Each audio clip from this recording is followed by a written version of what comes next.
Good afternoon, and thank you. This is the Parliamentary Broadcasting Unit. We are bringing you live coverage of the Senate proceedings this 8th day of August 2023. My name is Tilio Marco, and today's order paper has 9 bills and 4 motions. 3 of the bills are set to be read for the first time. The first bill on the order paper is the Maternal, Newborn and Child Health Bill, Senate Bills number 17 of 2023. This bill will be read for the first time, and it seeks to propose a legal framework that can facilitate and enhance the delivery of quality maternal, newborn and child health services, provide a platform for raising the profile and agenda for maternal, newborn and child health services, provide a framework for formal engagements between the national and county governments, and to enhance accountability and sound funding strategy for maternal, newborn and child health services. Then there is the County Hall of Fame Bill, Senate Bills number 18 of 2023. The purpose of this bill is to provide a means through which exceptional individuals in each county are recognized and honored by their counties.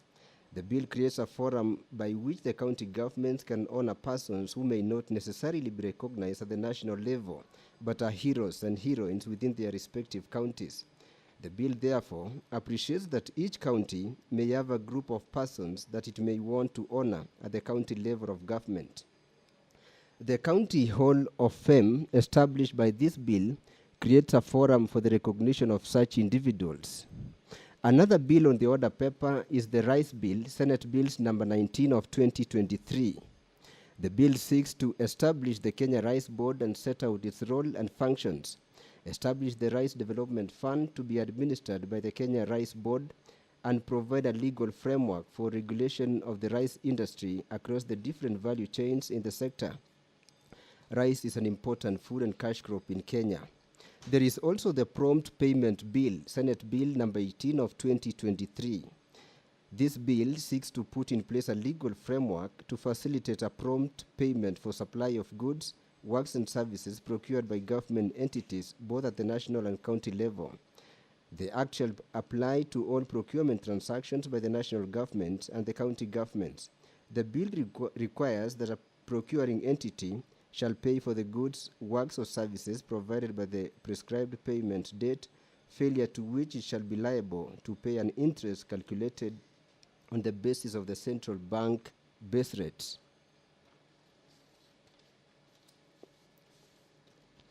This particular bill, the Tea Amendment Bill, Senate Bills number 1 of 2023, seeks to protect the tea growers' proceeds from mismanagement by factories. The bill also aims to incentivize value addition of tea by exempting value-added tea from payment of the tea levy. The bill further seeks to liberalize the tea industry. This will be done through direct sales of tea overseas.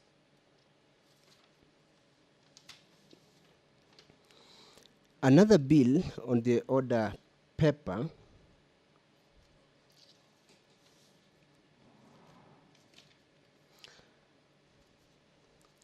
or rather there is a motion, adoption of the report of the Standing Committee on Finance and Budget on the county government's equitable share cash disbursement schedule for the financial year 2023-2024 and approval of the county government's equitable share cash disbursement schedule for the financial year 2023-2024, and this particular motion was brought to the House by Chairperson, Standing Committee on Finance and Budget.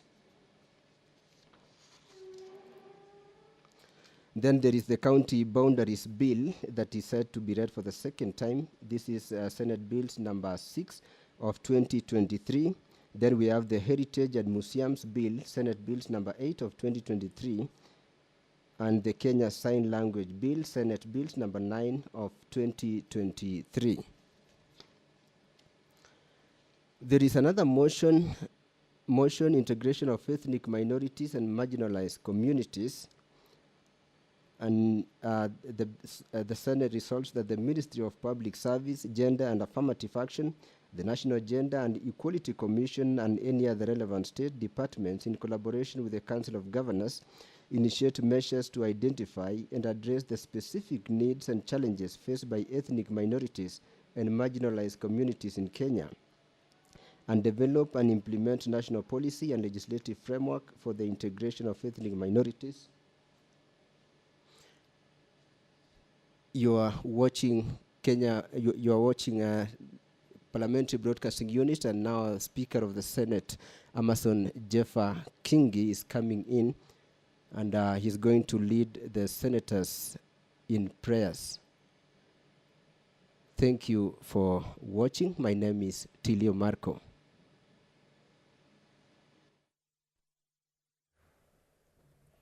Let us pray. Almighty God, we beseech you to behold with your abundant favor and blessings us, your servants, whom you have been pleased to call to leadership positions in this republic. We seek guidance to treat and consider all matters that shall come under deliberation in so just and faithful a manner as to advance the peace, prosperity, and welfare of our country and of those whose interests you've committed to our charge. Amen.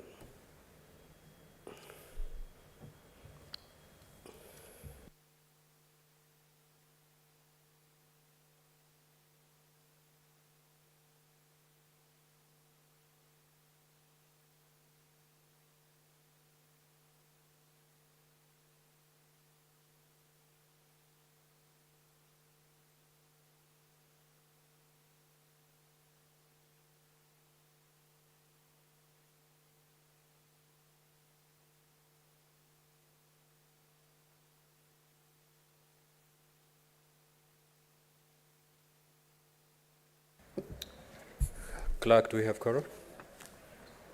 Sergeant at Arms, kindly ring the quorum bell for 10 minutes.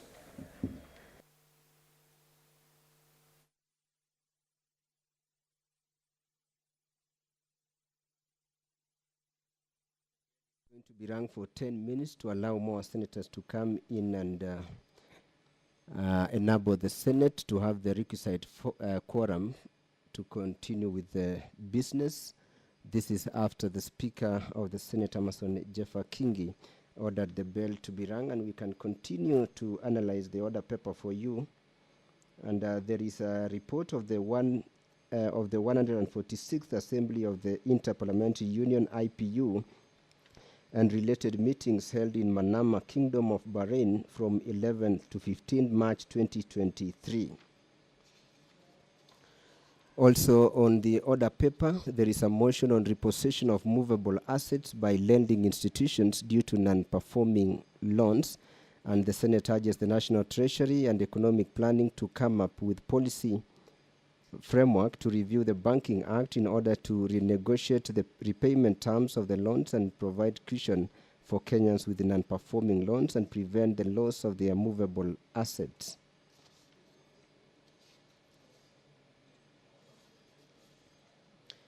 Also, in the order paper, there are statements.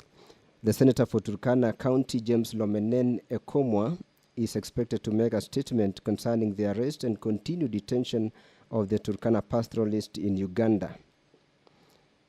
We have the Senator for Nyamira County, Okongo Mogeni, who is expected to seek a statement from the Standing Committee on Education regarding the learner capitation for national secondary schools in Kenya. Then the Senator for Embu, Alexander Mundigi, is expected to seek a statement from the Standing Committee on Education regarding the well-being of teachers post-retirement. Senator Beatrice Ogola, who is a nominated senator, is expected to seek a statement from the Standing Committee on Education concerning high rate of teenage pregnancies in Homa Bay County. Nominated Senator Raphael Chimera is also expected to seek a statement from the Standing Committee on Labor and Social Welfare regarding the status of recruitment of the Director General of the Competition Authority of Kenya. Continue watching. This is the live coverage of the Senate.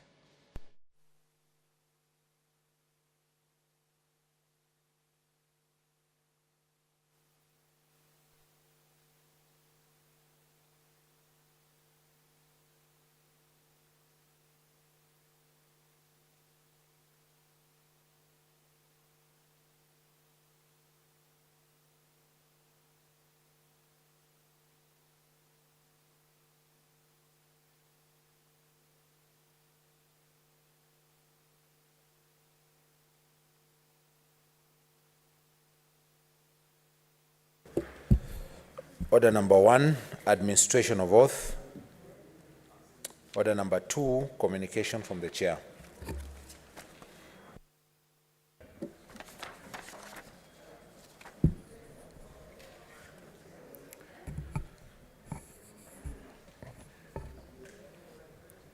Honorable Senators, I would like to acknowledge the presence in the public gallery this afternoon, visiting teachers and students from Katutu Girls Secondary School. The group comprises 3 teachers and 48 students who are in the Senate for a one-day academic exposition. Now, Honorable Senators, in our usual tradition of receiving and welcoming visitors to Parliament, I extend a warm welcome to them. And on behalf of the Senate and on my own behalf, wish them a fruitful visit. This is a school situated in Kitui County, so I will allow the Senator for Kitui under 1 minute to just welcome the delegation. I thank you, Mr. Speaker, for allowing me this opportunity to join you and my colleagues in welcoming visiting students and teachers from Katutu. Indeed, Mr. Speaker, it is true that Katutu is in Kitui County, Kawi Ward. It's actually in my ward. So I'm happy to have the students and the teachers visiting the Senate today to appraise themselves of the work that their senator does in conjunction with the other senators. So, Mr. Speaker, I take this opportunity to welcome the visiting delegation and urge them to pay keen interest in what happens in this chamber as we defend devolution and the cause of democracy in this country. So, Speaker, I thank you. Next order. Order number 3, messages.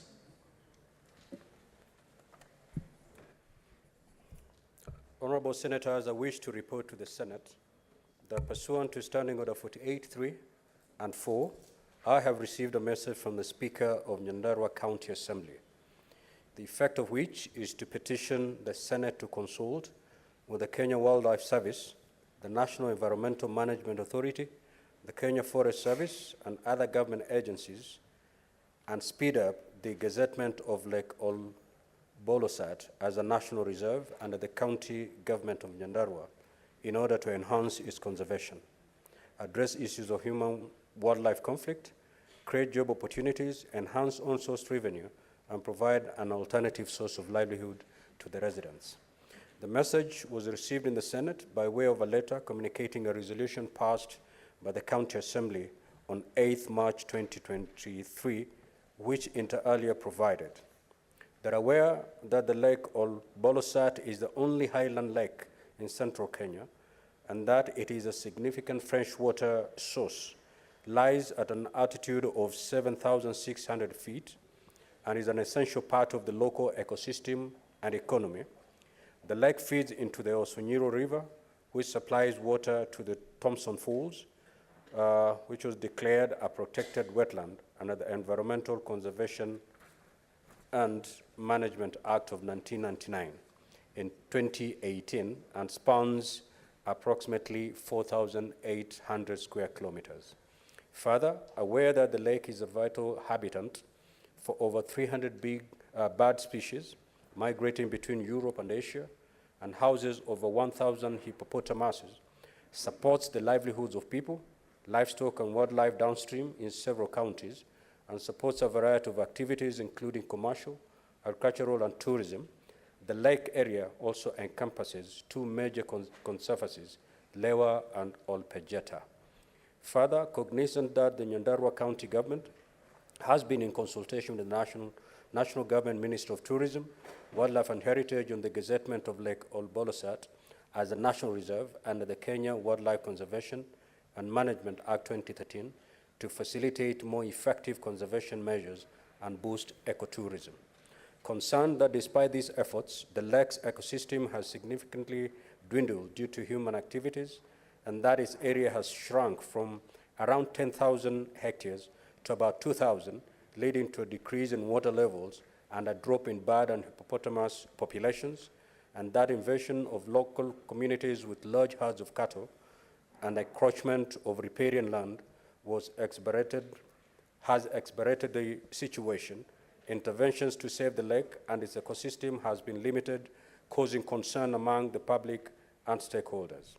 The Assembly thereupon resolved inter alia, 1, that the Assembly petitioned the Senate of Kenya to consult the Kenya Wildlife Service, the National Environmental Management Authority, the Kenya Forest Reserve, and other government agencies to expedite the gazettement of Lake Olbolosat as a national reserve under the county government of Nyandarua to augment conservation efforts, resolve human-wildlife conflict, generate job opportunities, and enhance on-source revenue, and provide an alternative livelihood source for locals.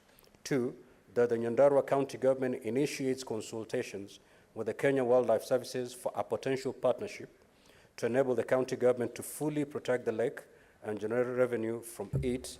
And lastly, that the county government confers with the national government on exploiting its lake's resources and establishes a phased plan for biodeposit exploration in the lake.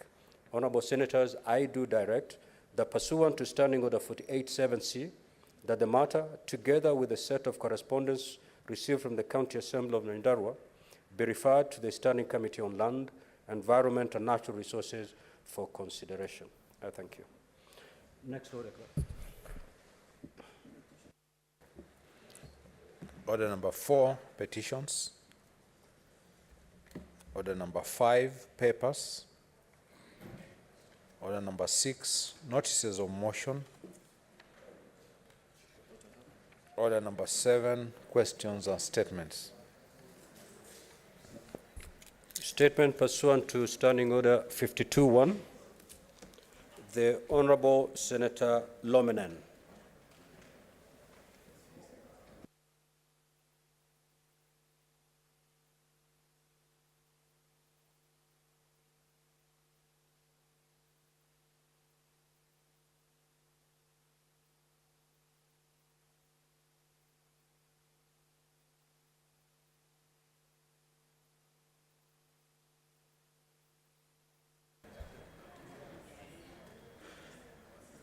Thank you, Mr. Speaker, sir. I rise pursuant to Standing Order 52.1 to make a statement on a matter of international and general topical concern, namely the release of Turkana pastoralists arrested and jailed in Uganda. Mr. Speaker, sir, pastoralists in Turkana County have been facing recurring droughts that severely impact the availability of pasture and water for their livestock. Due to this, many pastoralists in the county are often compelled to cross over into the neighboring county of Uganda in search of greener pasture and water sources to secure the survival of the livestock, which is their main and often only source of livelihood. Mr. Speaker, sir, historically, pastoralist communities on both sides of the border have maintained cultural and social ties and have followed migratory grazing patterns, moving their livestock seasonally to areas of greener pasture. This, however, has come under threat in the recent past with the constant harassment of Kenya pastoralists by Uganda authorities. Mr. Speaker, sir, more recently in April 2023, 32 Kenya pastoralists from Urum and Lokriama villages in Turkana County were arrested by Uganda People's Defense. Mr. Speaker, I seek for... Majority Leader and your counterpart on the other side, kindly allow the senator to be heard in silence. Mr. Speaker, sir, Historically, pastoralist communities on both sides of the border have maintained cultural and social ties and have followed migratory grazing patterns, moving their livestock seasonally to areas of greener pastures. This, however, has come under threat in the recent past with the constant harassment of Kenyan pastoralists by Ugandan authorities. Mr. Speaker, sir, more recently in April 2023, 32 Kenyan pastoralists from Urum and Lokriama villages in Turkana County were arrested by the Uganda People's Defense Force and police in the guise of disarmament operation, tried in court martial, and sentenced to 20 years in jail. 6 others suffered gunshot wounds in the same alleged disarmament operation. Mr. Speaker, sir, it has been approximately 4 months since the arrest, yet we have not been made aware of any efforts by the Minister of Foreign and Diaspora Affairs to secure the release of the arrested pastoralists. It is imperative that the pastoralists are released as the Kenyans' equal rights who deserve a fair legal process in their trial. I am apprehensive of the legal process and evidence presented during their trial and believe there could be a miscarriage of justice. I filed a question on this matter to the respective Cabinet Secretary, whose appearance in this House has been scheduled twice. However, the CS has not honored the Senate's summons.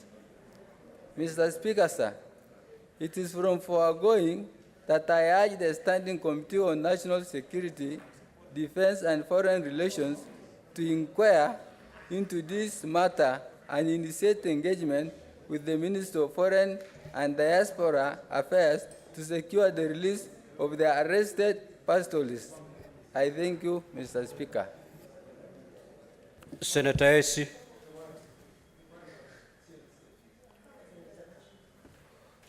What is it? Certainly, you cannot raise on a point of order, Senator Boni.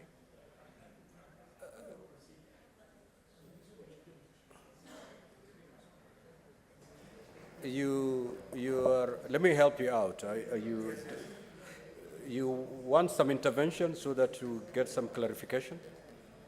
If that is the case, then you can proceed to seek your clarification. Thank you, Mr. Speaker, for being accommodative. Mr. Speaker, if members have listened keenly, 32 Kenyans have been jailed for 20 years each in a foreign country. And this is the first time it is coming before the Parliament of Kenya. Mr. Speaker, Kenya and Uganda are both signatories to the East African Treaty, Mr. Speaker. The President of Uganda and the government of Uganda cannot be paying lip service to the protocols of the East African Community, which allow for free movement of people, free movement of goods, free movement of labor, and at the same time, they find Kenyan people grazing their cattle on ancestral land. Mr. Speaker, the land in Kenya belonging to Turkana is the same ancestral land belonging to Turkana on the other side. Senator Boni, I gave you the opportunity to seek a clarification. So the clarification I'm seeking, Mr. Speaker, sir. The statement. Mr. Speaker, the clarification I'm seeking, Mr. Speaker, can you find understanding order number 1? A small way we can convert this matter into an adjournment motion so that we call this friendly nation to order. And if we can't succeed, we go to the East African Court of Justice where these people would have been tried and received fair service. Now, Senator Boni, if that is your feeling, you know exactly what to do. You need not to get permission from the chair.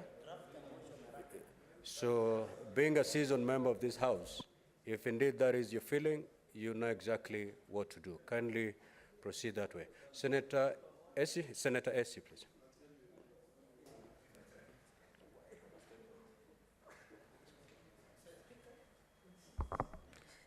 Thank you, Mr. Speaker. I have a statement on the International Youth Day. Mr. Speaker, sir, I rise pursuant to Standing Order 52.1 to make a statement on a matter of general topical concern, namely the International Youth Day. Mr. Speaker, sir, the International Youth Day is an annual event observed globally on the 12th August in accordance with the United Nations General Assembly Resolution 54 out of 120 of 1999. With the first International Youth Day being observed in 2000, the day's aim is to bring youth issues to the attention of the international community, as well as to celebrate the potential of youth as partners in today's global society. For over 2 decades, the International Youth Day has been used as an opportunity for governments and organizations to create awareness about issues affecting youth, such as education, healthcare, employment opportunities, and equal rights. The day therefore calls upon everyone to join efforts of United Nations and help it achieve its sustainable development goals. Mr. Speaker, sir, in Kenya, the commemoration of the International Youth Day will take the form of a celebration of a youth week, whereby a flurry of youth events and activities have been planned to run for a full week, beginning Monday, that was yesterday, and envisioned to culminate in the International Youth Day on Saturday, 12th August 2023. Mr. Speaker, sir, the theme of this year's International Youth Day is Green Skills for Youth Towards a Sustainable World. The youth are an asset and are our collective future, who are also most affected by the vagaries of climate change. Majority of these youth are not only students, but also teachers, budding industry captains, and emerging leaders. In a world faced with a fast evolving climate change challenge and unsustainable economic systems, our focus on equipping the youth with green skills is quite strategic. Mr. Speaker, sir, the United Nations has expanded this year's theme of green skills into 5 major areas of concern and focus as follows. 1, the certain knowledge, abilities, values, and attitudes are needed to live in, develop, and support a sustainable and resource-efficient society. 2, that the youth will endure severe climate events longer. 3, that the youth will experience significant changes in economic opportunities. 4, that skills demand is exceeding supply, and this means that 60% of young people will lack the skills necessary to thrive in the green economy in 2030. 5, that there are disparities that must actually be addressed, including the technology divide. We have 67% of youth who do not have digital skills due to lack of basic resources. The other issue is education gap. Those with their university education obtain green skills quicker than the youth with no university education. And finally, the current occupational gender stereotypes are likely to persist, as it is claimed that the green transition will favor male-dominant sectors. 19 million jobs will be created for men as compared to 6 million for women. Mr. Speaker, sir, the situation in our country is much more dire. The extent to which our youth have acquired green skills has not been measured, and as we all know, what is not measured can never be managed. The government must therefore accelerate the formulation of a policy framework under which we can coordinate and consolidate our interventions.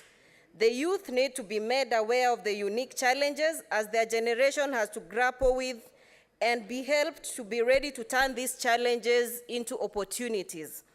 It's encouraging to note that our President, His Excellency Dr. William Samoei Ruto, is cutting a powerful global voice on matters climate change mitigation.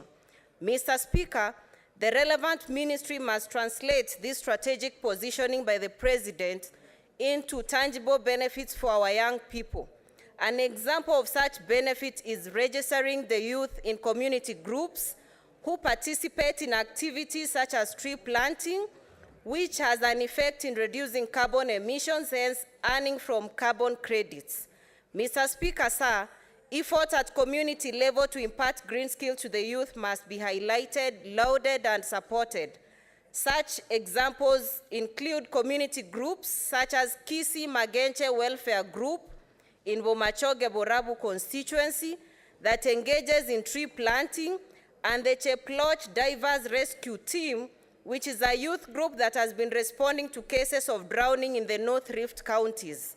Mr. Speaker, sir, during this Youth Week, let us recommit ourselves to empowering the youth with green skills, as well as access to resources and opportunities. Together, we must collaborate on policies that promote sustainable development, encourage eco-friendly practices, and support initiatives that mitigate the impact of climate change. Mr. Speaker, sir, as I conclude, I'm delighted to inform this esteemed chamber that the Kenya Young Parliamentarians Association, under the leadership of its chairperson, Honorable John Mukunji MP, and the Chief Executive Officer, Mr. Anthony Buluma, has taken a momentous step towards the empowerment of youth during the commencement of this week's celebration.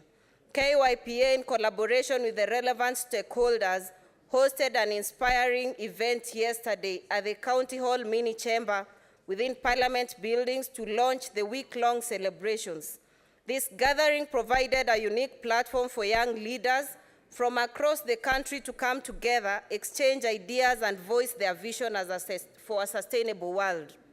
Mr. Speaker, during the event, we witnessed the enthusiasm and passion of the youth as they engaged in thoughtful discussions on pressing environmental issues and the key role they play in shaping a sustainable future. Their commitment to promoting green skills, eco-consciousness, and community involvement was truly commendable.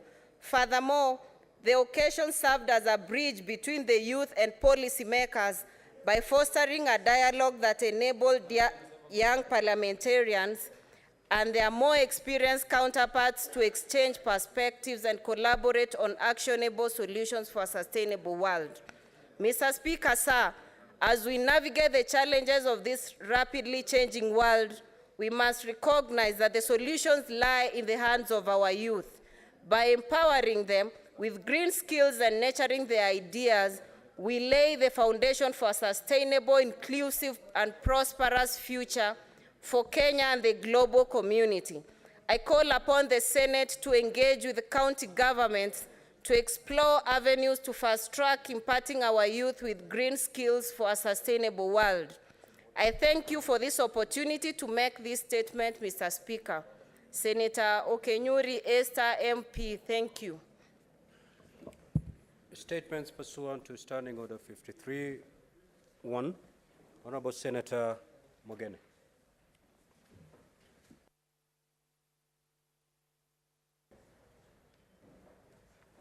Mr. Speaker, sir, I raise a request for a statement on the learner infrastructure support for national secondary schools. Mr. Speaker, sir, I rise pursuant to Standing Order 53-1 to seek a statement from the Standing Committee on Education regarding the learner infrastructure support for national schools in Kenya. Mr. Speaker, sir, in the statement, the committee should, 1, explain the criteria applied by the government to determine the learner infrastructure allocation for national secondary schools, and 2, Mr. Speaker, sir, provide a breakdown of learner infrastructure amounts allocated and disbursed to various national secondary schools in the country in the academic calendar year of 2021, 2022, and 2023, indicating the respective learner enrollment in the schools. Senator Okongo Mogeni, Senator Fanyamira. Thank you, Mr. Speakers. Senator Alexander Mundigi, that statement is deferred. The senator has informed me that he will not be in the House today. Senator Mohamed Faki.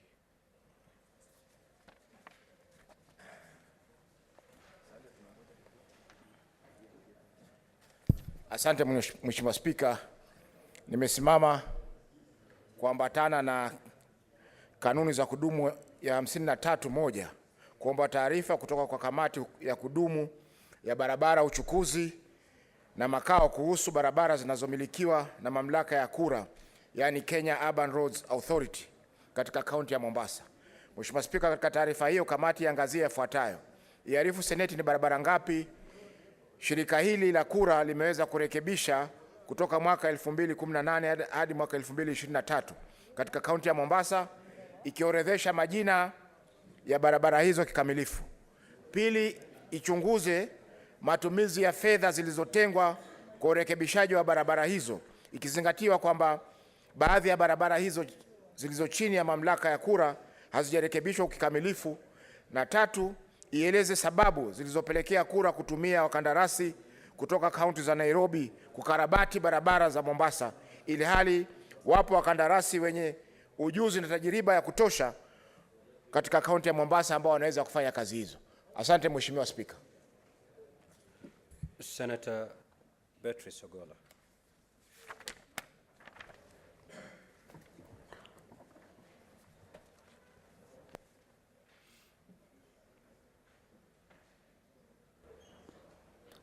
Thank you, Mr. Speaker, sir.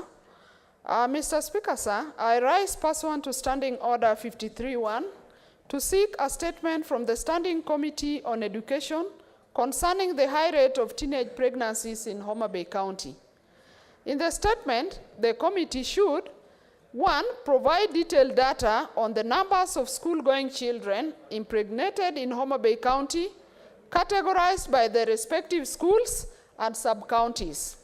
2, state specific interventions and measures the Ministry of Education is implementing to deter the alarming rise in teenage pregnancies within the country's schools. And lastly, Mr. Speaker, sir, document follow-up activities the Ministry of Education is conducting to ensure that pregnant students complete their studies successfully. If any, sharing relevant data and information about the effectiveness of these follow-up efforts. Senator Beatrice Ogola, MP. Senator Chimera.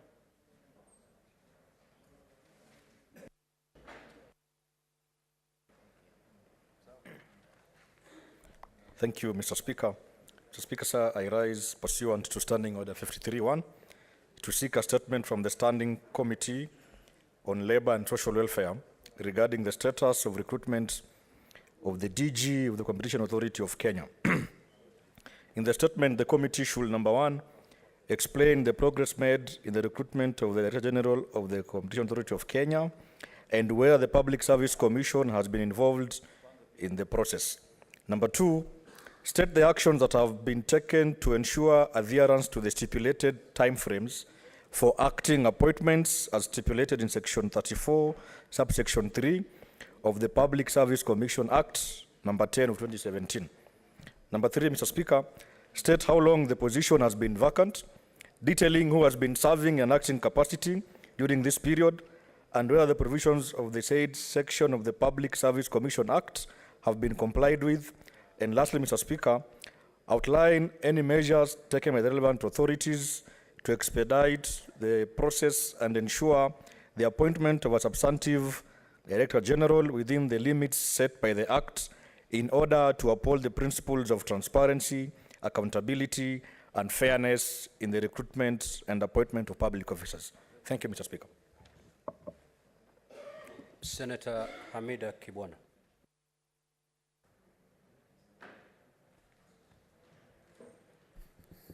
Thank you, Mr. Speaker. My statement is regarding alleged discrimination employment of doctors and medical staff. Mr. Speaker, sir, I rise pursuant to Standing Order 53(1) to seek a statement from the Standing Committee on Labor and Social Welfare on alleged discriminatory employment of doctors and medical staff in some counties in Kenya. In the statement, the committee should, 1, report on claims of unequal pay for work of equal value, particularly in Nakuru, Busia, Kirinyaga, Garissa counties, and at the Kenyatta National Hospital, stating the rationale, if any, behind the decision. Number 2, address claims on the use of districtive contracts in Kirinyaga County which hinder career progression, stating measures put in place by the government to ensure compliance with labor laws and industry standards. Number 3, evaluate the human resource management practices in county, healthcare facilities, particularly in Kirinyaga County, to address the high rate of attrition and turnover among healthcare workers.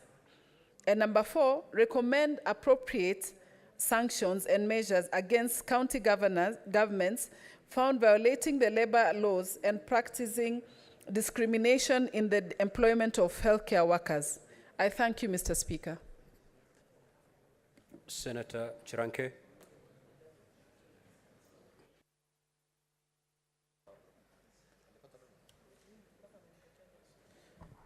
A request for statement on malpractices and exploitation by Watu Credit.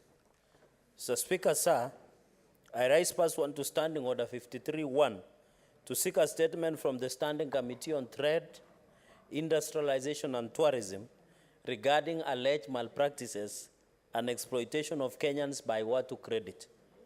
In the statement, the committee should, 1, state the criteria, requirements, and standards that motor credit service providers and fintech companies must meet before they are fully registered and permitted to operate by the Central Bank of Kenya.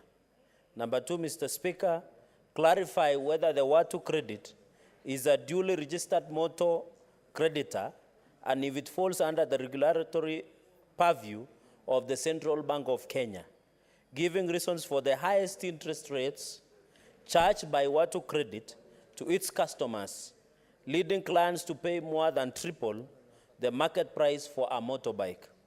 So, Speaker, number 3, explain the numerous cases reported concerning theft of motorbikes, specifically those whose owners have cleared their loans with Watu Credit. And finally, Mr. Speaker, cause Watu Credit to disclose its financial status, furnishing the details of all their customers currently servicing loans and those who have completed their payments since the company began its operation in motorbike lending loan, Mr. Speaker. I thank you, Mr. Speaker, sir. Senator Osotsi.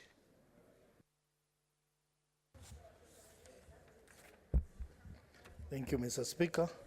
I rise pursuant to Standing Order 53-1 to seek a statement from the Standing Committee on Finance and Budget regarding the status of pending bills in Vihiga County.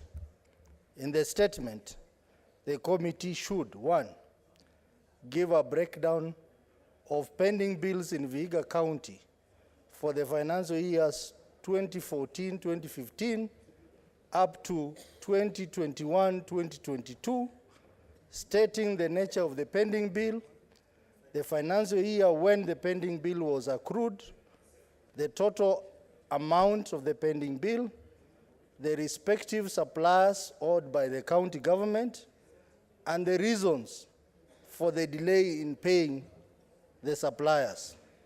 2, provide a list of all the processed and paid pending bills for the financial years 2014-2015 up to 2022-2023, stating the nature of the pending bill, the financial year the pending bill was paid, and the suppliers of goods and services paid. Number 3, Mr. Speaker, provide a list of all the pending payments on the internet banking, that is IB platform, for the current financial year, giving reasons for the inordinate delay in finalizing such payments. And 4, inform the Senate on how the county government of Vihiga has addressed audit queries relating to pending bills raised in the past Auditor General's report, and the Senate reports. And lastly, Mr. Speaker, state the measures put in place to ensure timely payment of suppliers of goods and services in order to reduce or eliminate pending bills. Thank you, Mr. Speaker. Senator Godfrey Osotsi, Vihiga County. Honorable Senators, kindly put your phones on silent mode so that you don't disrupt debate. Now, I'm going to allow limited comments on these statements for not more than 18 minutes, meaning we will have 3 from each side, 3 from the minority side and 3 from the majority side, each speaking for 3 minutes. Honorable Edwin Sifuna.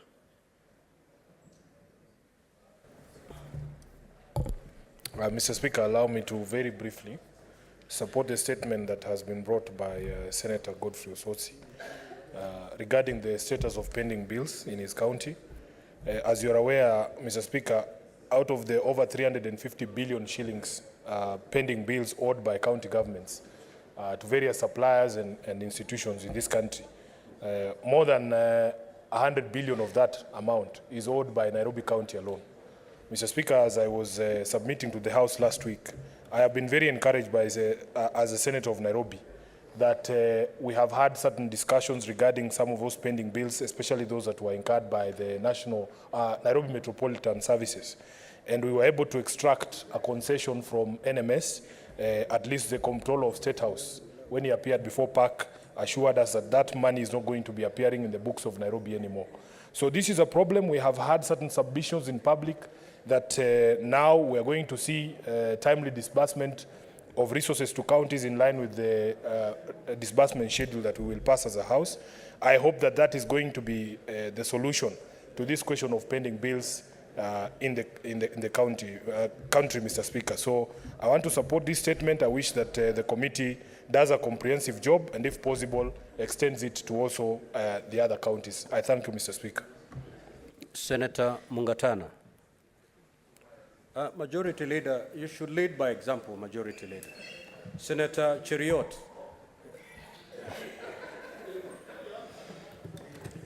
Thank you, Mr. Speaker. I wanted to quickly comment on the statement sought by the Honorable Senator Chimera on the status of recruitment of the Director General of the Competition Authority of Kenya. Mr. Speaker, I have served and continue to serve in COMESA, Competition Authority, Mr. Speaker. And Mr. Speaker, Kenya is a highly respected member of competition authorities within the COMESA group of 21 countries. Mr. Speaker, it is very sad that since the end of the term of Francis Kariuki, the immediate former Director General, we have not had a quick succession or confirmation of the acting Director General on that position. Mr. Speaker, this has left the Competition Authority of Kenya in abeyance, and it's not functioning as it should, because the person who is seated there acting as the Director General is not able to focus and do the work that he's supposed to do. Mr. Speaker, this means mergers, acquisitions, and all things to do with competition law in Kenya and outside Kenya are suffering because of this. Mr. Speaker, I want to fully support this statement by Senator Chimera that action must be taken very quickly by the Public Service Commission so that this matter can be put to rest and so that Kenya can continue to shine at the continental level as it should, Mr. Speaker. Mr. Speaker, I also wanted to make a very quick comment on the repossession of motorbikes by our border communities. Mr. Speaker, just this weekend, we saw a number of these repossessors. Mr. Speaker, this statement by the Honorable Senator Cherarki is a very important one because, Mr. Speaker, when you look at it, the repossessors, they time the border operators. When you have 20,000, 25,000 remaining, they come for you, even if you've just missed one repayment. Mr. Speaker, you will find even in places like Tana River County, they actually come, they have those trackers, Mr. Speaker. Even if you hide it in the bushes, they will come for it. Mr. Speaker, I wonder what kind of people these are. Because looking at the price at which they purchase these motorcycles, it's really shameful the way these credit companies are operating. Mr. Speaker, I urge the Senate committee responsible to deal with this matter so that we can save our border young people from this harassment. I thank you, Mr. Speaker. Thank you, Senator Ledama. Clerk, keep the timing at 3 minutes, please. Thank you, Mr. Speaker. Mr. Speaker, I rise to support the statement, particularly on the issue of pending bills. Mr. Speaker, there is absolutely no reason as to why each county should have a pending bill. If you look at the financial year of 2022-2023, county governments budgeted to spend money on their 30% for the development. Before the financial year ends, they carry out several supplementary budgets. And these supplementary budgets affects the budgeted amount for projects that have already been expensed. So, Mr. Speaker, in the statement, I'd like the committee to follow up to ensure how much of these spending bills have reached to internet banking. Because what is happening currently is that the accounting officers, those who approved the expenditures, are the ones who divert the money. And it is important that the controller of budget understands her role clearly, that she only releases money which she is convinced that it is going to pay a particular expense. So in that statement, I would like to request that the committee further examines the levels from all the 47 counties of the money which is diverted, which end up resulting into this issue of pending bills. Because pending bills, you will go to the IFMIS system. When it gets to IFMIS, you're told your bills are in IFMIS. But they never, at that point of IFMIS, is when the controller of budget releases the money. But now when it goes to the IB level for money to be sent to the vendors, the officers, the approvals, approval 1 and approval 2 in the county government are the ones who now divert that money, and they pay other expenditures which had not been budgeted for and had actually not been approved by the controller of budget. So, Mr. Speaker, this is a matter that we must take seriously because there are so many pending bills. In fact, in this one financial year, not only Vihiga, every county, whatever they budgeted for, whatever money we send from this house, and ONSO's revenue, whatever amount they collected from the ground, if you put all that together and you look at the pending bills, with a fiduciary responsibility, all those bills should have been paid. But in this case, they divert the money so that they can get kickbacks. So, Mr. Speaker, I support that statement, and I hope we can get to the end of this cancer of pending bills. Senator Chiriot. Thank you, Mr. Speaker. I have two comments. Number one is on the statement by Senator for Turkana, the one which Senator Boni Halwale tried to seek your indulgence. And I believe he has further been guided because he knows the procedure if he were to proceed the way in which he wanted the House to. Nonetheless, Mr. Speaker, I believe this is a very important issue which, as the Senate of the Republic of Kenya, we cannot keep quiet. Mr. Speaker, you know that for a long time, actually since the inception of EAC as a regional bloc, Kenya has continued to play the big brother role. And for that tag of being the superpower of the region, we have suffered tremendously. Each time I see negotiations that happens at EAC level, the final straw that normally breaks the proverbial camel's back is this tag of, oh, you're the bigger brother, please bear with us. And on that account, Kenya has suffered great injustice on many actions. You know about Migingo, you know about the chicken in Narok County on their border with Tanzania, and now this particular issue, Mr. Speaker, that involves now human beings. You know, Mr. Speaker, it may reflect as a situation as when they first went for the fish, we kept quiet. Subsequently, they burnt our chicken. Majority Leader, let me guide you. The comments you're supposed to make should be attributable to the statement made pursuant to Standing Order 53-1, not the statement made pursuant to Standing Order 52-1. And that's why when Senator Boni veered off to make his comments on that particular statement, I had to stop him. And I believe he was guided on what to do in the event that he wants the Senate to contribute to that motion. So also restrict yourself to the statements under 53-1. Mr. Speaker, I'm properly guided, therefore I abandon that particular conversation, and to pick on the second statement by Senator Samson Cherargei, which I believe we are at liberty, at least for that particular one, Mr. Speaker, to decide. And you know that the number of these companies that are doing this kind of business, Mr. Speaker, is predominantly long, Mr. Speaker. And we know for a fact that 99.9% of these companies are not locally owned. They are owned by foreigners. Therefore, this is neo-colonialism, but a very difficult one, Mr. Speaker, because young people are breaking their back, working in either extreme cold or a lot of sunshine. And then eventually all that money that they have made, if you make 2,000 shillings in a day, 1,800 is taken and offsetted out of the country, Mr. Speaker. Therefore, this is not a small matter. I hope that the cabinet secretary responsible will come.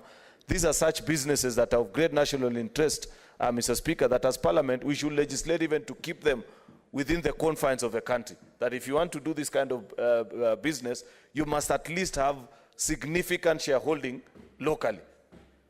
And therefore, Mr. Speaker, I hope that we will get to the bottom of this matter and ensure that people stop taking advantage of our young boys and girls plying the border business. I thank you. Senator Manzo. Thank you, Mr. Speaker. Mr. Speaker, I would like to make comments on the Week of Youth, Mr. Speaker, as done by Senator Elsie.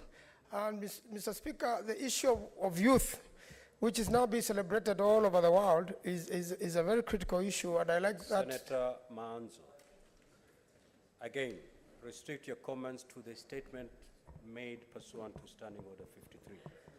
The statement by Senator AC was made pursuant to Standing Order 52. My apologies, Mr. Speaker. Then the next statement I'm dealing with is one by Senator Beatrice Ogola. Mr. Speaker, this particular one dealt with teen pregnancies.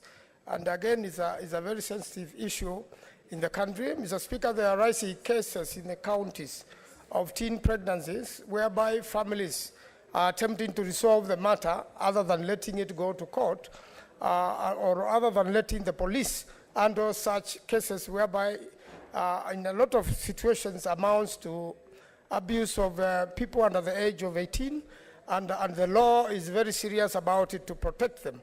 The statement goes on to come up with a policy or for this House, Mr. Speaker, to be able to strengthen the way in which we should enforce the current law, Mr. Speaker, to make sure that there is sufficient protection of our children so that they may have a future and that they may end up schooling and preparing for their future, Mr. Speaker. Mr. Speaker, this has been abandoned county by county, and the role of police, Mr. Speaker. Honorable Senators, kindly let's have order. Proceed. Thank you, Mr. Speaker. The role of police and the role of children officers, Mr. Speaker, has been diluted, and for that matter, there's a responsibility from community to community to make sure that there is protection of young children, and that in the event teenage pregnancies happen, then these children should be rehabilitated and go back to school so that they may have a chance in life. I thank you, Mr. Speaker. Senator Boni. Proceed to the bar, bow and take your seat and comment on these statements. Thank you, Mr. Speaker. Mr. Speaker, I want to limit my comment to the contribution, the statement on pending bills by the Senator of Vihiga. Mr. Speaker, let the country be reminded that the government has cleared all the arrears owed to county governments. And furthermore, Mr. Speaker, the money due for the new financial year 2023-2024 for July has been paid. The only reason why a governor was going to fail to pay a creditor through a pending bill is because they had no money. Mr. Speaker, this committee should make it simple. You write a letter to all the 47 governors so that they bring you a return that they have paid all the pending bills in the country because they are not owed any money by the national government. Allow Mr. Speaker to laud the governor of Bungoma. Senator Lusaka is the only governor who has decided to clear all the bills. There is no noise in Bungoma. Thank you, Mr. Speaker. We have expended the 18 minutes that we had allocated to this. We shall therefore move to the next order. Clerk, next order.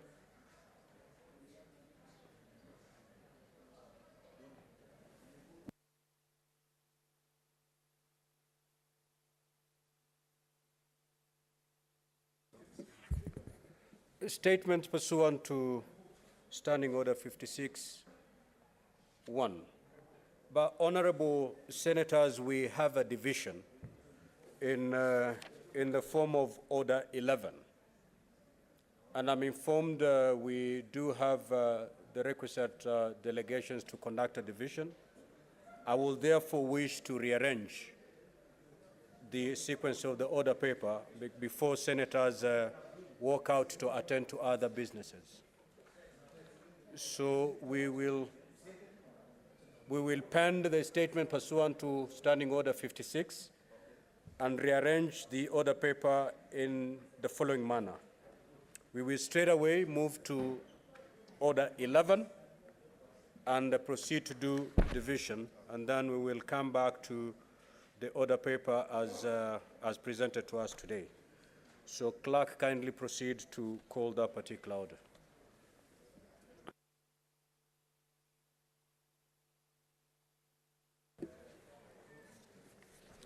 Order number 11, motion, adoption of the report of the Standing Committee on Finance and Budget on the county government's equitable share cash disbursement schedule for the financial year 2023-2024 and approval of the county government's equitable share cash disbursement schedule for the financial year 2023-2024. Division.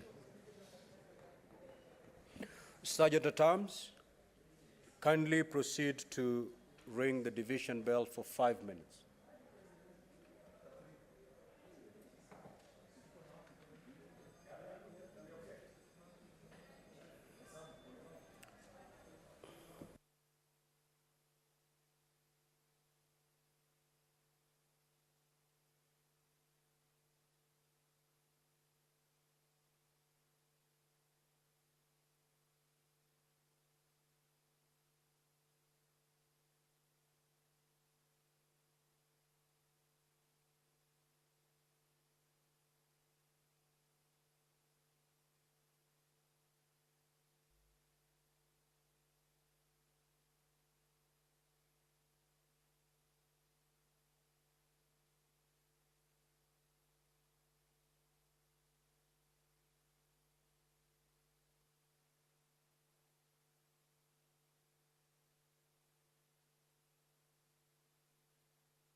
Sergeant at Arms, kindly proceed to close the doors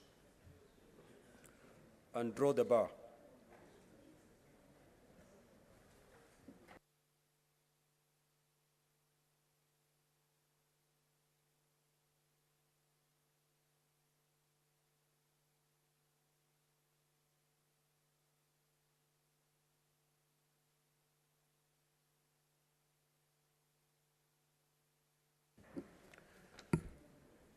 Senator Chuta, Senator Sigay, kindly take your seat so that we get down to this business.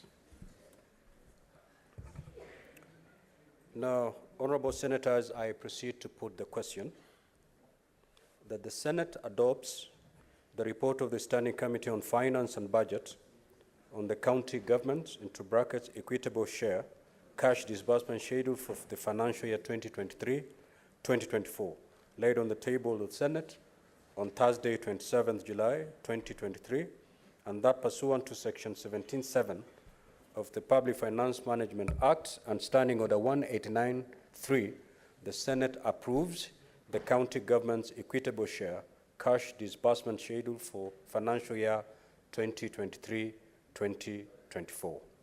Now, voting will be done electronically, and therefore, at this juncture, I will ask all senators to log out.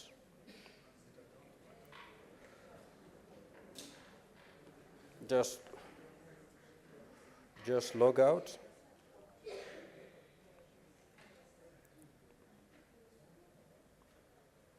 The Sergeant at Arms, kindly proceed to pick the cards that are still remaining in the delegate unit. And once you're done with that, kindly signal me.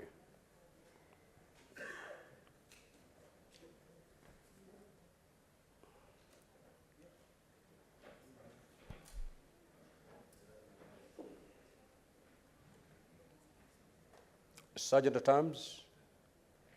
Good. Now, honorable senators, you can log back into the delegate unit. Senator Mazayo, you are always in the wrong spot whenever we are doing. You may proceed to.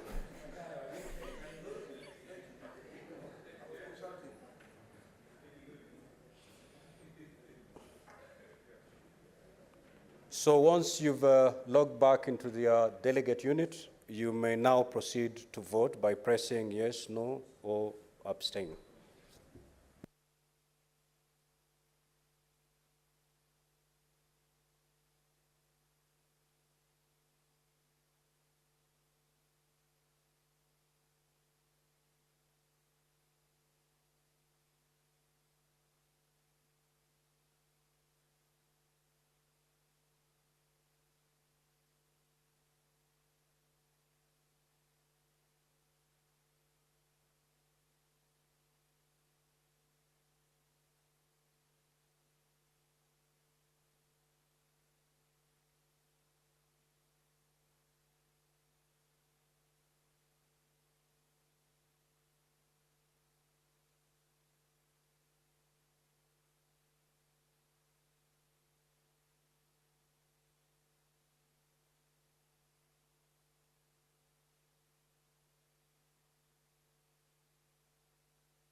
Senator Chirangei.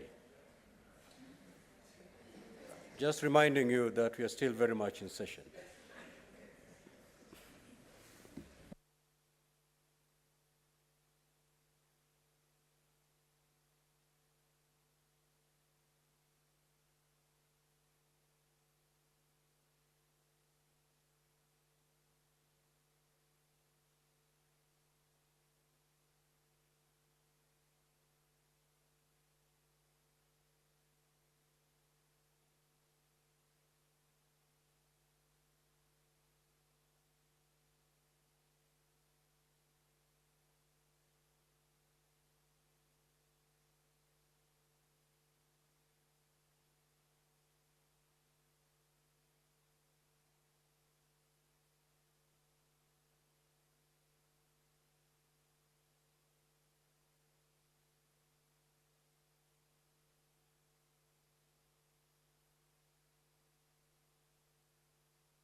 Now, honorable senators, the results for the division are now in.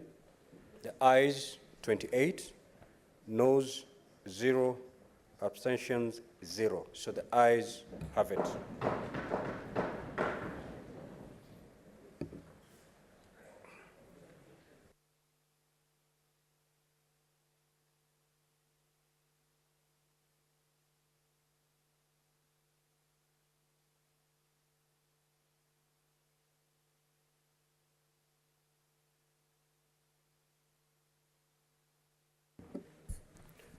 Such at times, you may now open the door and withdraw the bar.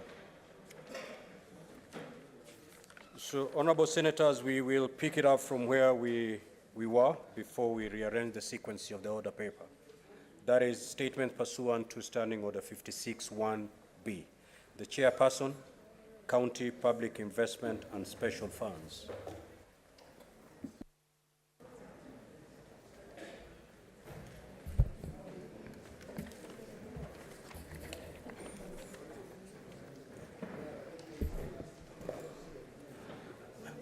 Mr. Speaker,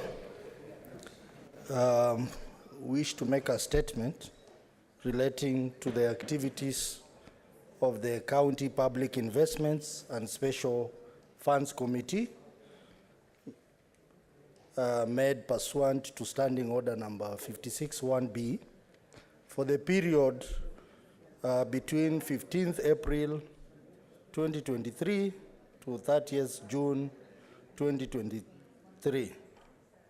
Honorable Speakers, during the period under review, the committee held a total of 34 meetings in which it considered the reports of the Auditor General on the financial statements of county-owned water companies and the matter of non-remittance of pension deduction by entities in counties. Considerations of the report of the Auditor General on the financial statement of county-owned water companies. In this case, Mr. Speaker, During the same period, the committee continued to pay a close attention to water companies in counties as they formed a significant part of their public investment. They were also noted to have numerous financial and governance issues, among other issues. In that financial years of interest, Mr. Speaker, the committee invited respective governors to appear before it to respond to the issues raised by the Auditor General, and the counties were Nandi County, in relation to Kapsabet, Nandi Water and Sanitation Company Limited, Migori in relation to Migori County Water and Sanitation Company Limited, Kilifi in relation to two water companies, that's Malindi Water and Sewerage Company Limited, Kilifi Mariakani Water and Sewerage Company Limited, Machakos in relation to two water companies, that is Matungulu Kangundo Water and Sewerage Company Limited, and the Machakos Water and Sewerage Company Limited. Kirinyaga in relation to Kirinyaga Water and Sanitation Company Limited, Taveta in relation to Tavevo Water and Sewerage Company Limited, Wajir in relation to Wajir Water and Sewerage Company Limited, Nairobi in relation to Nairobi City Water and Sewerage Company Limited, Garissa in relation to Garissa Water and Sewerage Company Limited, Muranga in relation to 4 water companies, that is Muranga Water and Sanitation Company Limited, Muranga South Water and Sanitation Company Limited, Gatanga Community Water Scheme, Kahuti Water and Sanitation Company Limited, Trans Nzoia in relation to Nzoia Water Service Company Limited, Mombasa in relation to Mombasa Water Supply and Sanitation Company Limited, Turukana in relation to Lodwar Water and Sanitation Company Limited, Kitui in relation to Kitui Water and Sanitation Company Limited. Honorable Speaker, other than the meeting with the water companies, the committee also held meetings with the Water and Sanitation Providers Association, WASPA, Water Services Regulatory Board, WASREB, the National Treasury, among others, to deliberate on various matters under the committee purview. In the process of considering the above-mentioned county entities, the committee observed the following key cross-cutting issues that adversely affects the operation of water entities. Number one, Mr. Speaker, was management challenges. Some water companies operated for several years without board of directors, Mr. Speaker, a situation that the committee thought adversely affected the decision-making processes. For example, Mr. Speaker, the Lodwar Water and Sanitation Company Limited had not established a substantive board of directors since inception of devolution. The other challenge, Mr. Speaker, was financial challenges. Most water companies, Mr. Speaker, reported negative working capital during the period under review. Hence, they were not able to meet the short-term and long-term financial obligation as they fell due and relied on financial support from the county government or development agencies, raising concerns on their sustainability and commercial viability.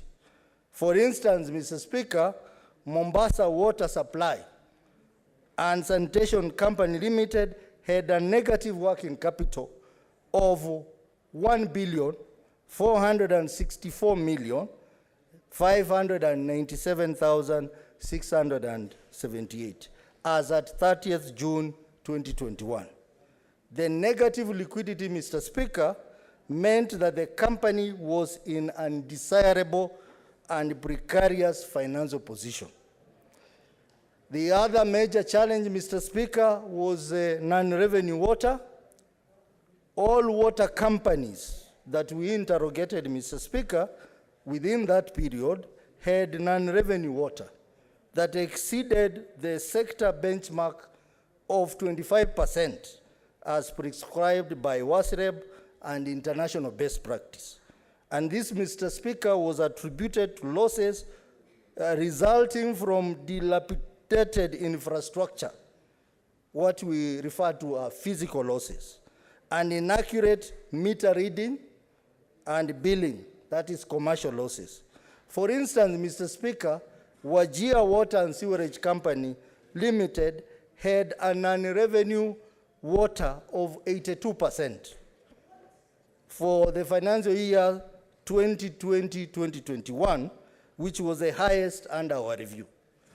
Mr. Speaker, the other challenge was non-transfer of assets and liability. Most water companies, Mr. Speaker, had not fully transferred all assets and liability from the different councils or regional water works development agencies as required by the Water Act 2016. In this regard, Mr. Speaker, such water companies did not reflect the correct financial position within their books of accounts. Mr. Speaker, the other challenge was the ownership challenges. The committee noted that numerous county governments were yet to take full ownership of water companies within their counties, in line with the Water Act 2016. For example, Mr. Speaker, Murang'a County had 5 licensed water service providers, but only one was fully owned by the county government. Lodwar Water and Sanitation Company Limited, Mr. Speaker, in Turkana had not been transferred from the different local authorities to the county government of Turkana. Further, 40% of the water companies were owned, 40% of the water company, that is Turkana, Lodwar, was owned by a private entity. Honorable Speaker, to mitigate the above issues, the committee made several interim recommendations specific to each county for immediate implementation. And this touched on, 1, Mr. Speaker, restructuring of the board of directors and the constitution of new one. And Mr. Speaker, I want to commend the committee for having ensured that companies that did not have board, they now have boards. And most counties are in the process of having a proper board of directors as per the law. Number 2, Mr. Speaker, governors to take keen interest in the management and operation of water companies within their counties in line with Article 179 of the Constitution. Number 3, water companies to put in place comprehensive measures to tackle non-revenue water that is both physical and commercial. Number 4, Mr. Speaker, governors in collaboration with the Intergovernmental Relation Technical Committee, IGRTC, to ensure all assets are transferred in favor of water companies. Number 5, Mr. Speaker, county government to take full ownership of water companies within their counties in line with the Water Act 2016. Honorable Speaker, I'm happy to report that the committee has made numerous achievements while executing its oversight mandate. For example, Mr. Speaker, through the committee intervention, the county government of Murang'a, for instance, was able to take full ownership of all the 5 water companies, a matter that had been unresolved for 10 years. Consideration of the matter of non-remittance of pension deduction by entities in the county. Honorable Speaker, while interrogating the audit report for water company, the committee noted non-remittance of pension deduction by county entities remained rampant. Consequently, the committee resolved to conduct an inquiry into the matter and has so far engaged various stakeholders, including the National Treasury, Controller of Budget, the Local Authorities Trust Fund, commonly referred to as LAB Trust, the Local Authority Provident Fund, commonly referred to LAB Fund, and the Council of Governors, among others. The challenges encountered, Mr. Speaker, Honorable Speaker, the committee encountered the following challenges while reviewing this matter. One was that the counties actually owe pensioners in the range of 80 billion shillings, money that has not been paid to pension scheme. Mr. Speaker, this matter, we are following it very closely, and this week, on Friday, we have an engagement, a joint retreat between the committee and the National Treasury, which we have called all the stakeholders to address this matter of pension funds owed to LAB Fund and LAB Trust. Honorable Speaker, the committee encountered the following challenges while executing its mandate. One, numerous requests for rescheduling of meetings by invited witnesses, hence adversely affecting the committee work plan. Two, failure to honor invitation by invited guests without valid reasons. Three, late submission or failure to submit required documents by invited witnesses. And four, numerous changes in the committee meeting venue. Way forward, Mr. Speaker, as I come to close, Honorable Speaker, in dealing with the above challenges, the committee declined more than 2 consecutive requests for rescheduling of meetings. The committee also reminds invited guests the provisions of Parliamentary Powers and Privileges Act on the failure to honor invitation without reasonable cause, as well as failure to submit document. And in this case, Mr. Speaker, we have issued summons to 2 governors. We issued summons to the governor of Nakuru, Honorable Susan Kiika, and yesterday we issued a summons to the governor of Kiambu, Honorable Wamatangi, who is the former senator. The future, Mr. Speaker, on the matter of inquiry into non-remittance of pension deduction by counties, the committee is scheduled to hold a final multi-stakeholder forum this Friday with the relevant stakeholder led by the National Treasury with the aim of resolving this matter.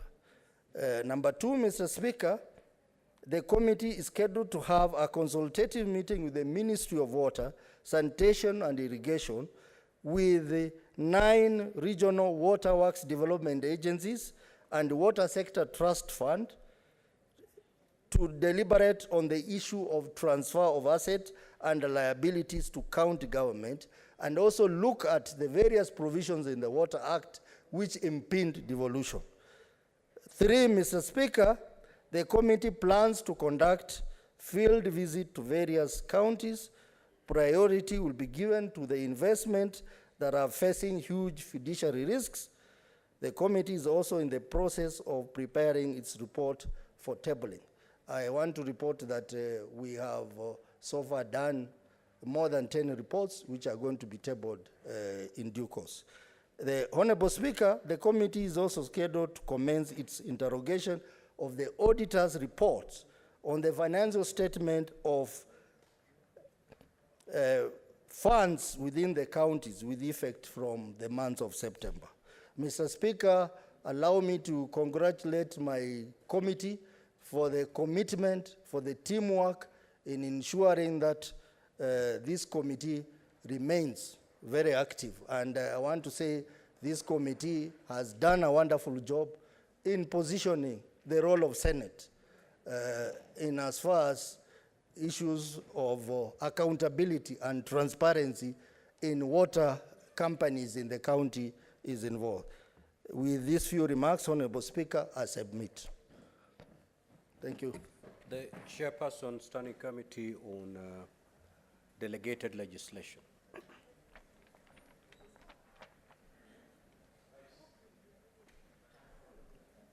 The chairperson is not present.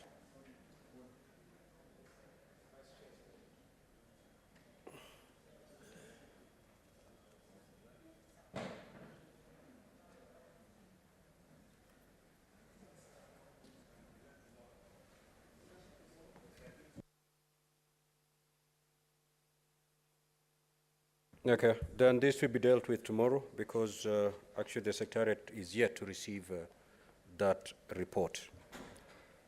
Now, honorable senators, indeed I'm aware that pursuant to Standing Order 56.3, I may allow senators to comment on these statements for not more than 20 minutes. And therefore, I'm going to pick two from each side to speak for 3 minutes each so that we move to the next agenda. Senator Eddy. Yes, Senator Waruma. Yeah, thank you, Chair. I don't want really to vary your guidance, but you know, public accounts and public investments do most of the bulk of the work in oversighting our counties. I really wish, because some of our counties were involved and appeared before the committee, maybe you do slightly more. Because there are really germane issues that you need to address from the feedback of the report that is given. I would really wish that we give us slightly more members, me included. Thank you, Chair. Let's see how it goes. Senator Eddy, please. You have 3 minutes.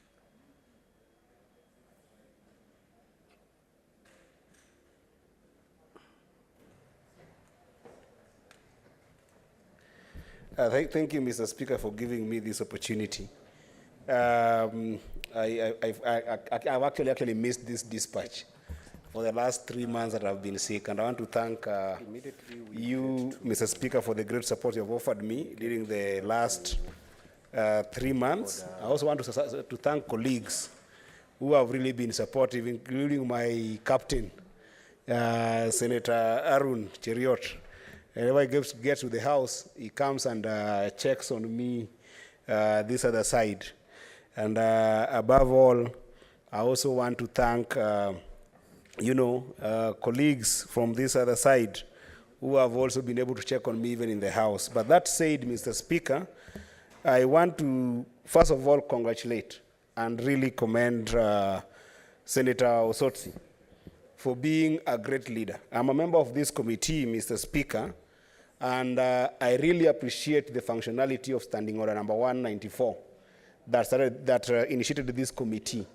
Because the first thing that I've realized, Mr. Speaker, up and above the substantive issues that the Honorable Senator, Chair of this particular committee has presented, is the fact that we have serious backlog in terms of looking at the investments that are in our counties. And Mr. Speaker, this has really contributed to why service provision is very difficult in our counties, Mr. Speaker.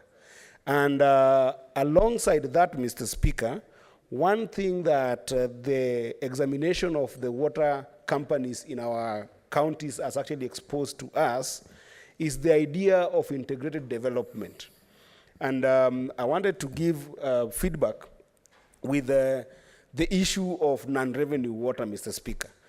When we were examining the issue of non-revenue water in this committee, we ended up realizing that we actually were able to, more and more as we went through the committee, we were actually able to articulate that actually non-revenue water emerges from donation of water, 1, and then 2, physical losses, and then 3, commercial losses. And we are realizing, Mr. Speaker, that the physical losses, which actually ended up comprising the highest number of non-revenue water in the counties, Mr. Speaker, was due to a lot of dilapidated pipes that are being affected by massive construction that are going on in the county, Mr. Speaker.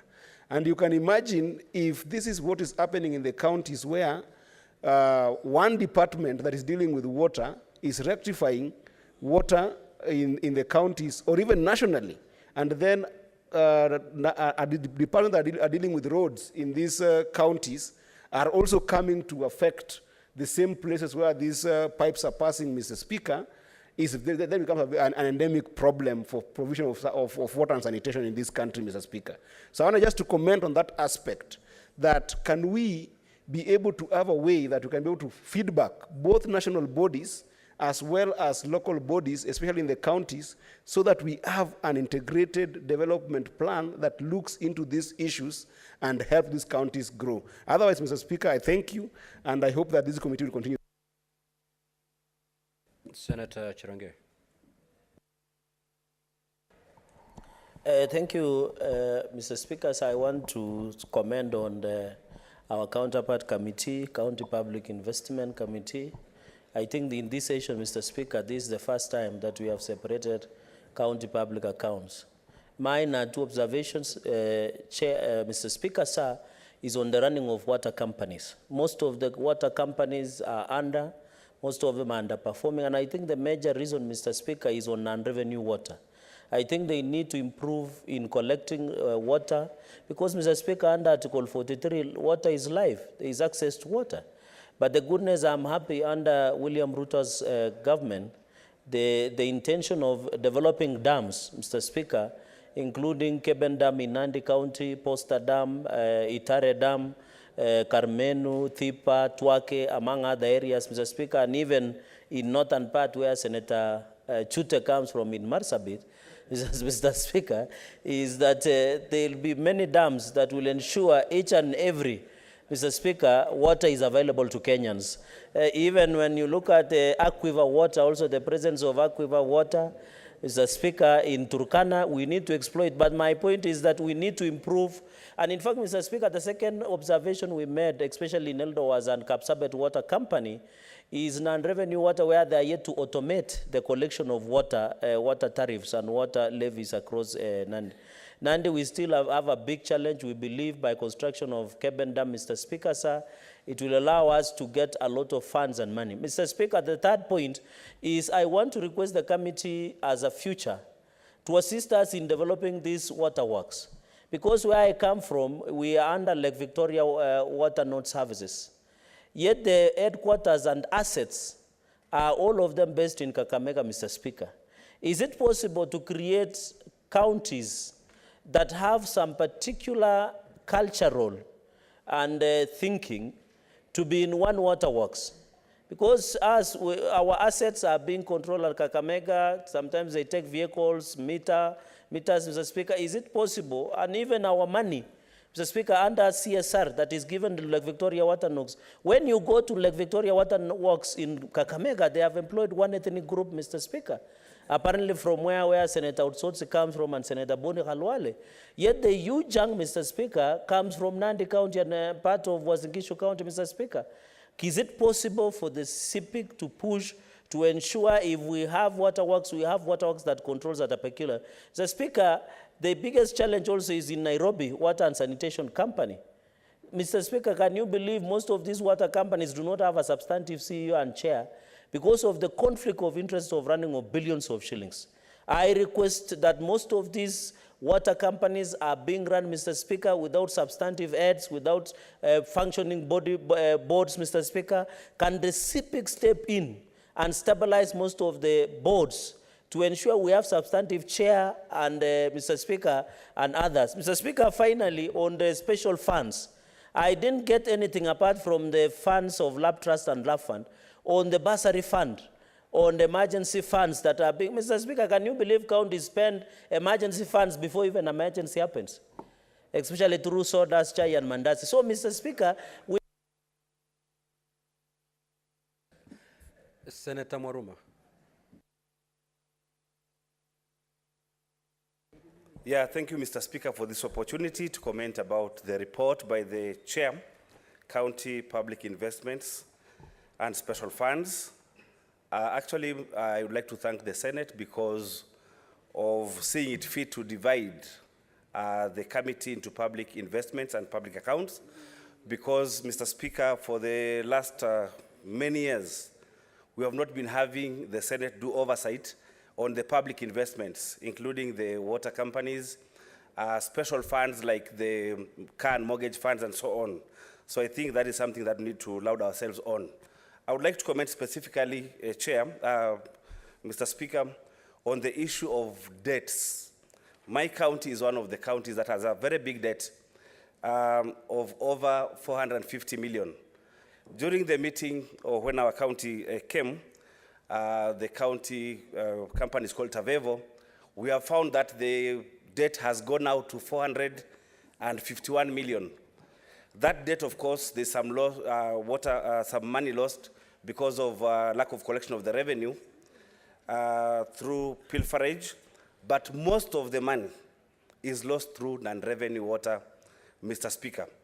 It is within our knowledge that because of non-revenue water, due to dilapidated infrastructure, we have even the government has gone into implementing a new pipeline called Mzima 2 pipeline. So my question I have been asking is, why is it that we have to owe this money to counties, yet that water is non-revenue water lost due to dilapidated infrastructure, Mr. Speaker?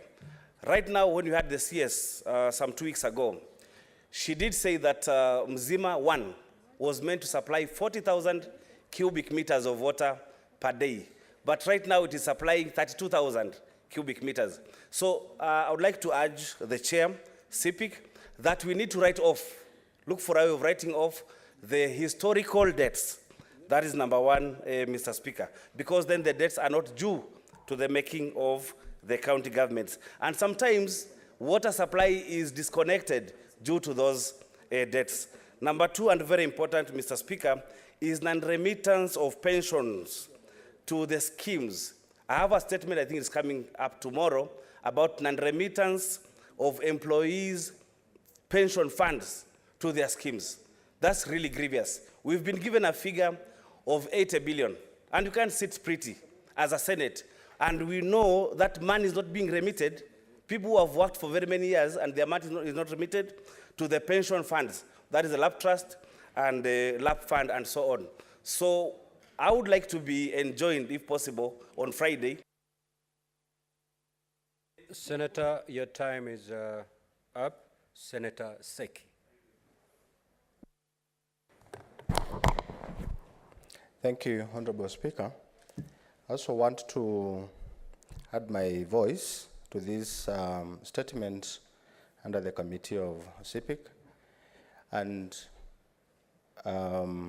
support that it is true that we have a lot of problems in the counties, particularly in these companies, water companies. I want to take this challenge even to part of our my county where we have quite a number of problems, and I happen to attend these discussions, particularly with the committee, and we found that there are quite a number of issues as addressed by the senator, particularly on issues of boards, issues of assets, issues of debts, as indicated by the chair of the committee, and these are issues that can be the county can avoid, particularly on the issues of boards. I found that most of the governors, particularly as executive of counties, they are unable to appoint board of management in these water companies. So it is something that brings a very big issue, particularly on issues of executive, and I think it is something that can be avoided. The boards makes decisions to the water companies, but we have a very big problem.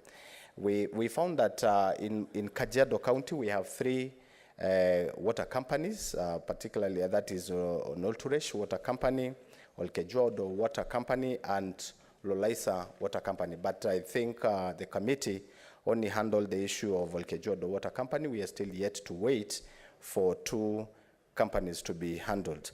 And I want to say that this issue of assets transfers is something that county governments can do this and fast track this issue of assets transfers with water companies because it is under their obligation.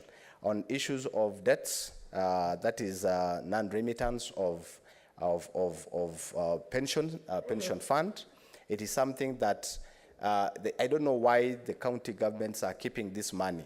These are money that are deducted to employees because most of the companies have transferred staff. So I think we want to support this statement, and we want to give more support to the chair and even request him to do more for those water companies that have not yet been handled by his. Senator Ojenda.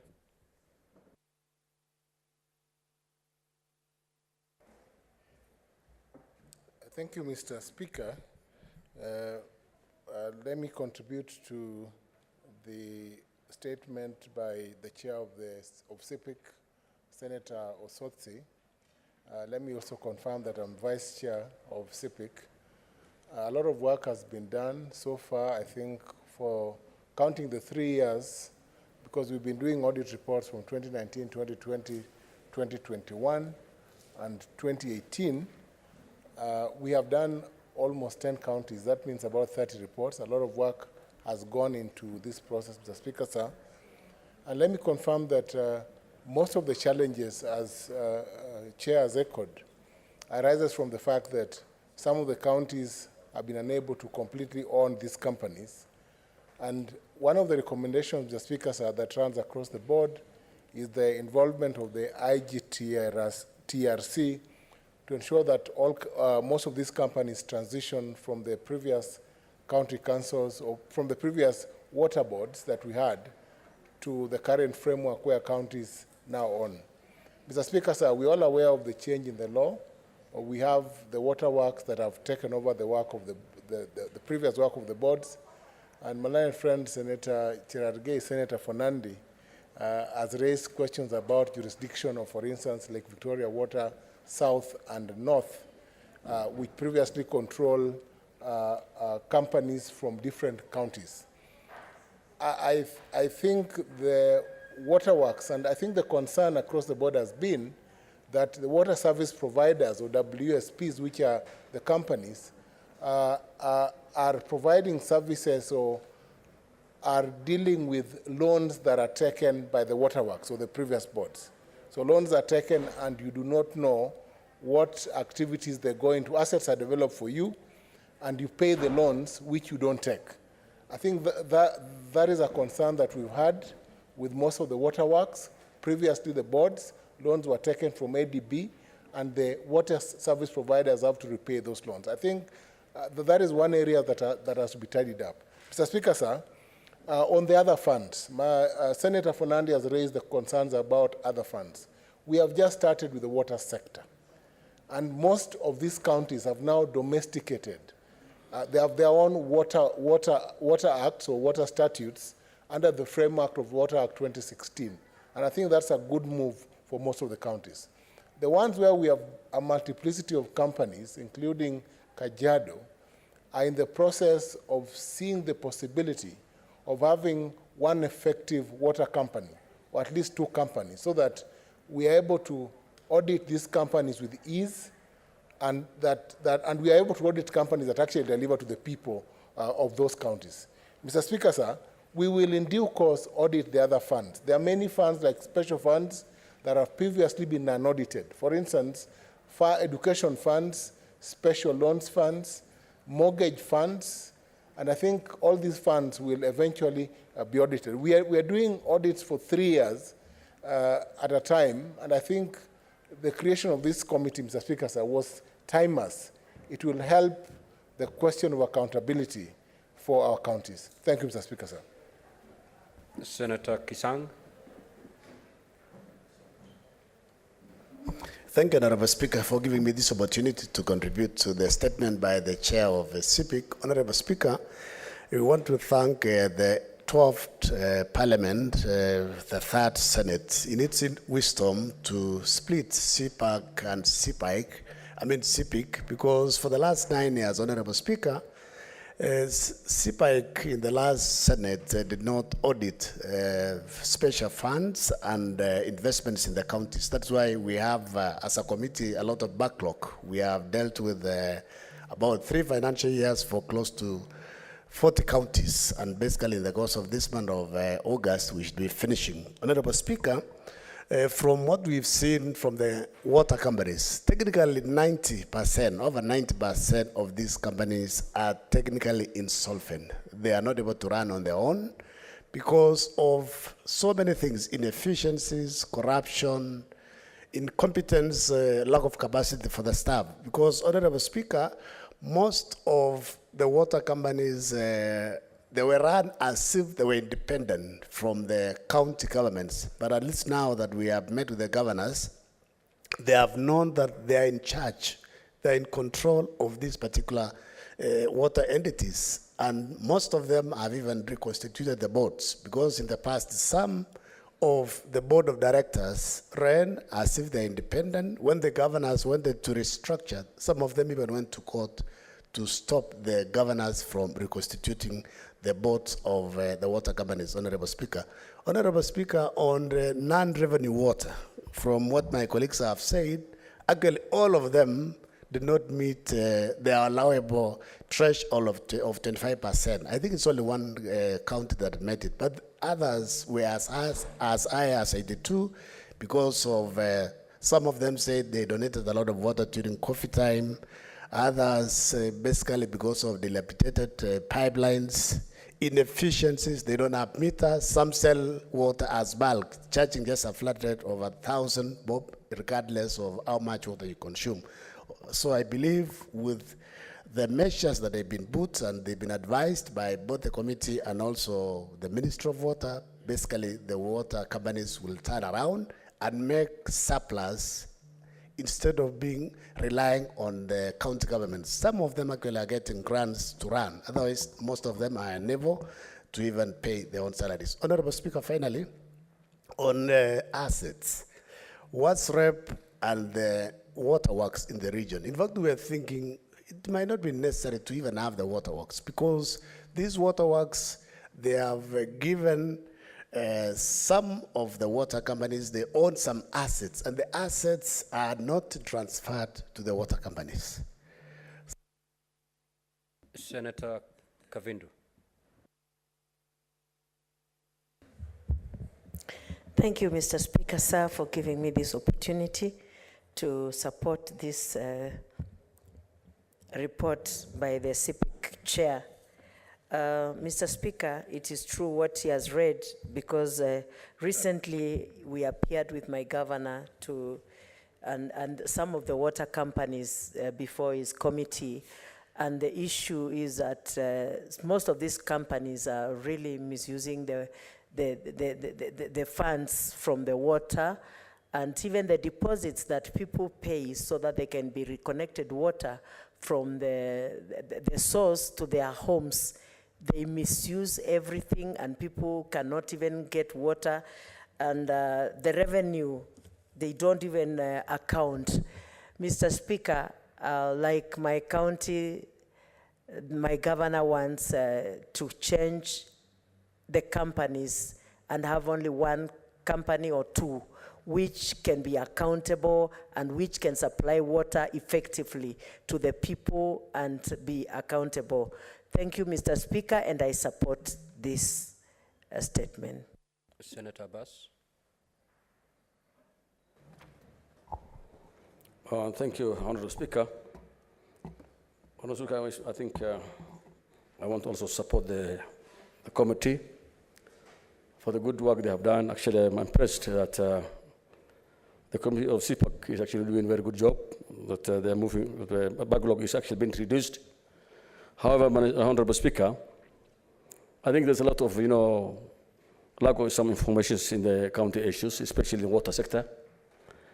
In my county, as mentioned in the report, actually the Wajir Water Service Company has a lot of fundings from World Bank.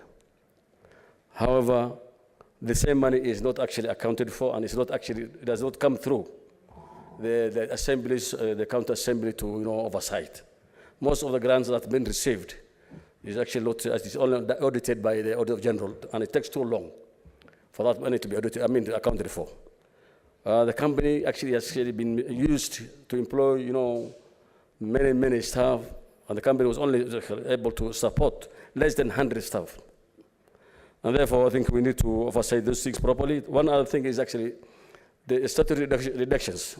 Mr. Speaker, pay as you earn, NHF is actually meant for the staff. And it's their own money that they deducted. But this money is not remitted to the respective organizations, like KRA, NHF, and HF. At times, even the members cannot be able to treat their own relatives, the families, their children, and themselves. Sometimes when they feel sick, they don't even have the money. So I think these things, the statutory reductions must be compelled. They must be submitted in time.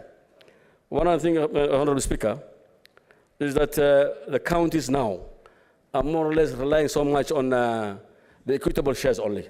Their own resource, there's a lot of money actually within the counties.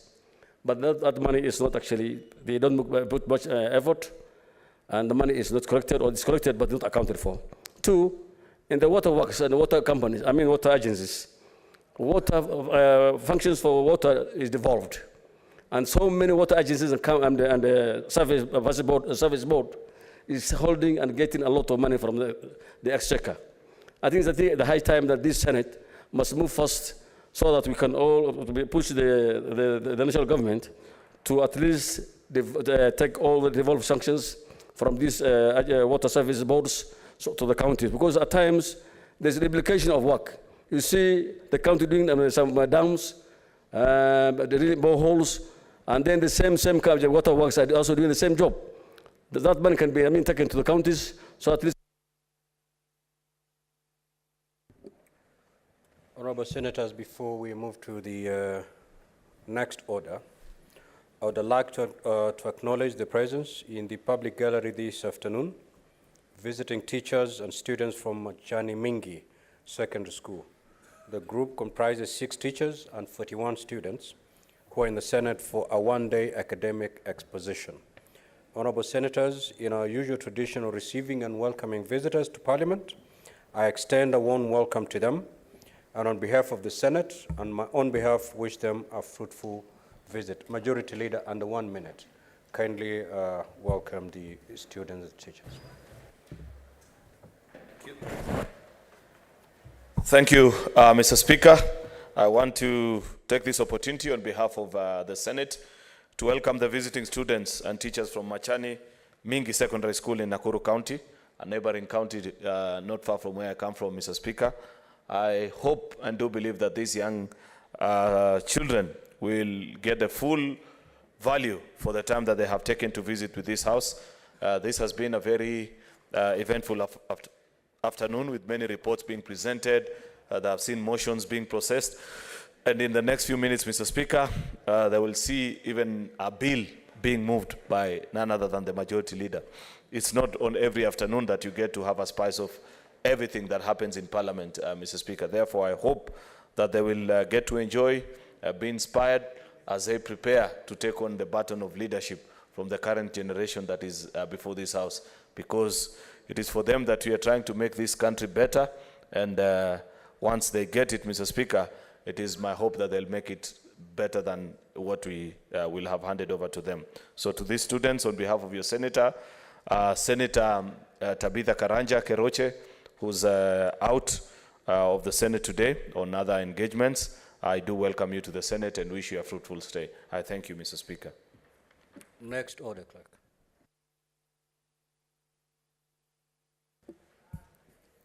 Order number 8, the Maternal, Newborn and Child Health Bill, Senate Bill number 17 of 2023, first reading.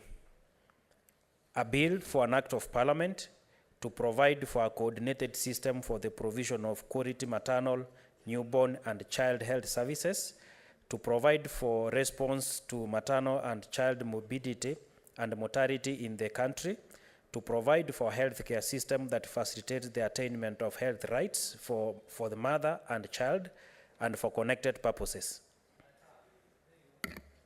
Next order. Order number 9, the County Hall of Fame Bill, Senate Bills number 18 of 2023, first reading. A bill for an act of parliament to establish a county hall of fame in each county as an avenue through which the county governments shall bestow honor on individuals within their respective counties acclaimed as being outstanding, exceptional, or illustrious in any profession or activity. Provide a framework for the preservation of the history, heritage, and courage of counties and for connected purposes. Order number 10, the Rise Bill, Senate Bills number 19 of 2023, first reading. A bill for an act of parliament to provide for the development, regulation, and promotion of the rice industry, to provide for the establishment, powers, and functions of the Kenya Rice Board, and for connected purposes. Next order.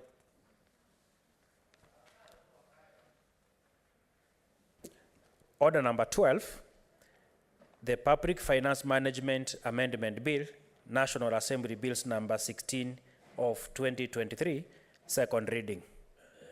The Majority Leader.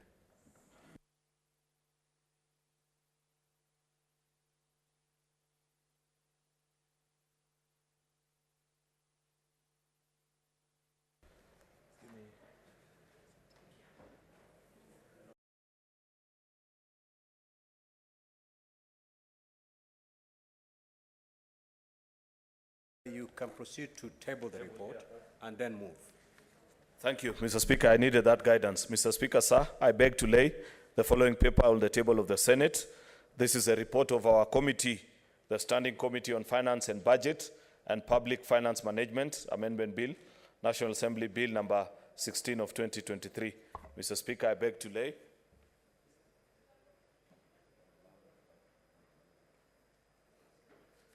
Thank you, Mr. Speaker, for this chance. Mr. Speaker, this is pretty much a straightforward bill that has been ably considered by our Committee on Budget and Finance that touches on a very important discussion that's going on in our country. And I want to congratulate and appreciate the diligence, actually, of all the 11 members, or 9 actually, sorry, members of the Senate Budget and Finance Committee, Senator Roba, Tabitha Mutinda, Boni Halwale, Joyce, Tabitha Keroche, Senator Faki Mwenyehaji, Richard Onyonka, Shakila Abdallah, and Eddie Okech. I know how hard it is to be a member of Budget and Finance Committee. I served there. Leader, let me just guide you for purposes of proper procedure. Kindly move the bill for the second reading. Proceed. Mr. Speaker, I think because of the very unfamiliar things that we did of tabling and moving. Mr. Speaker, I beg to move that the Public Finance Management Amendment Bill, National Assembly Bill, number 16 of 2023, be now read a second time. Mr. Speaker, sir, I resume from where I was previously by making comments that I appreciate the diligence and the hard work that it takes to serve in Budget and Finance Committee. I make no light of the work that all our other committees do. But, Mr. Speaker, I say this with utmost good faith, that it takes a senator of great discipline and dedication to the work of this House to serve in this particular committee. Because on many occasions, Mr. Speaker, you know, if it is a BPS, it's laid on this House, and you're told within 14 days, you need to have considered it, listen to the reports of all the other committees, and table your own report within 14 days to this House. Immediately after we move to the budget cycle again, Mr. Speaker, that commences immediately after the beginning of a financial year.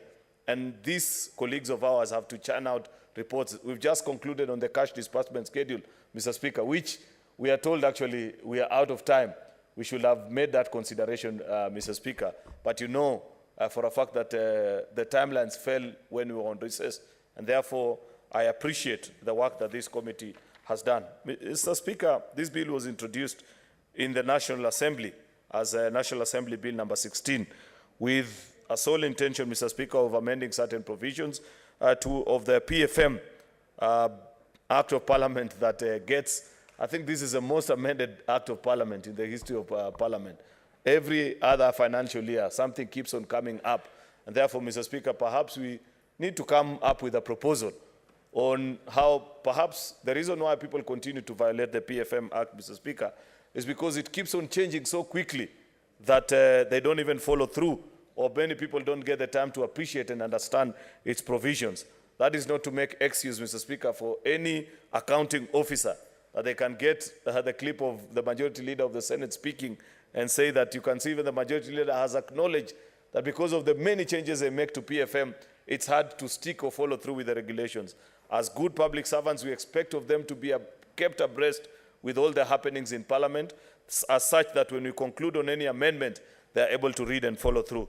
Mr. Speaker, from the chair persons forward, I do appreciate that quite a number of stakeholders actually appeared before this committee to make their submissions: the National Treasury, the Council of Governors, the Institute of Certified Public Accountants of Kenya, that's ISPAC, International Budget Partnership Kenya, very important stakeholders that over the years, I think these are among stakeholders that always appear whenever there's any item before the Budget and Finance Committee.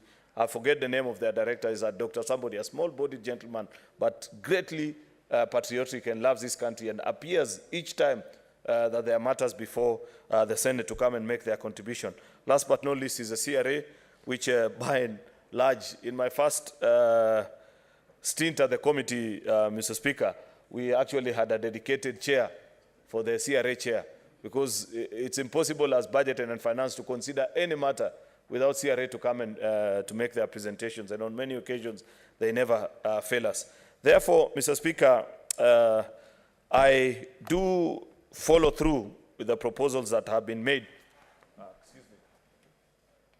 I forgot some of my notes, Mr. Speaker, and just want to go close by close in quick succession, because this is a fairly straightforward bill, about 2 or 3 pages only.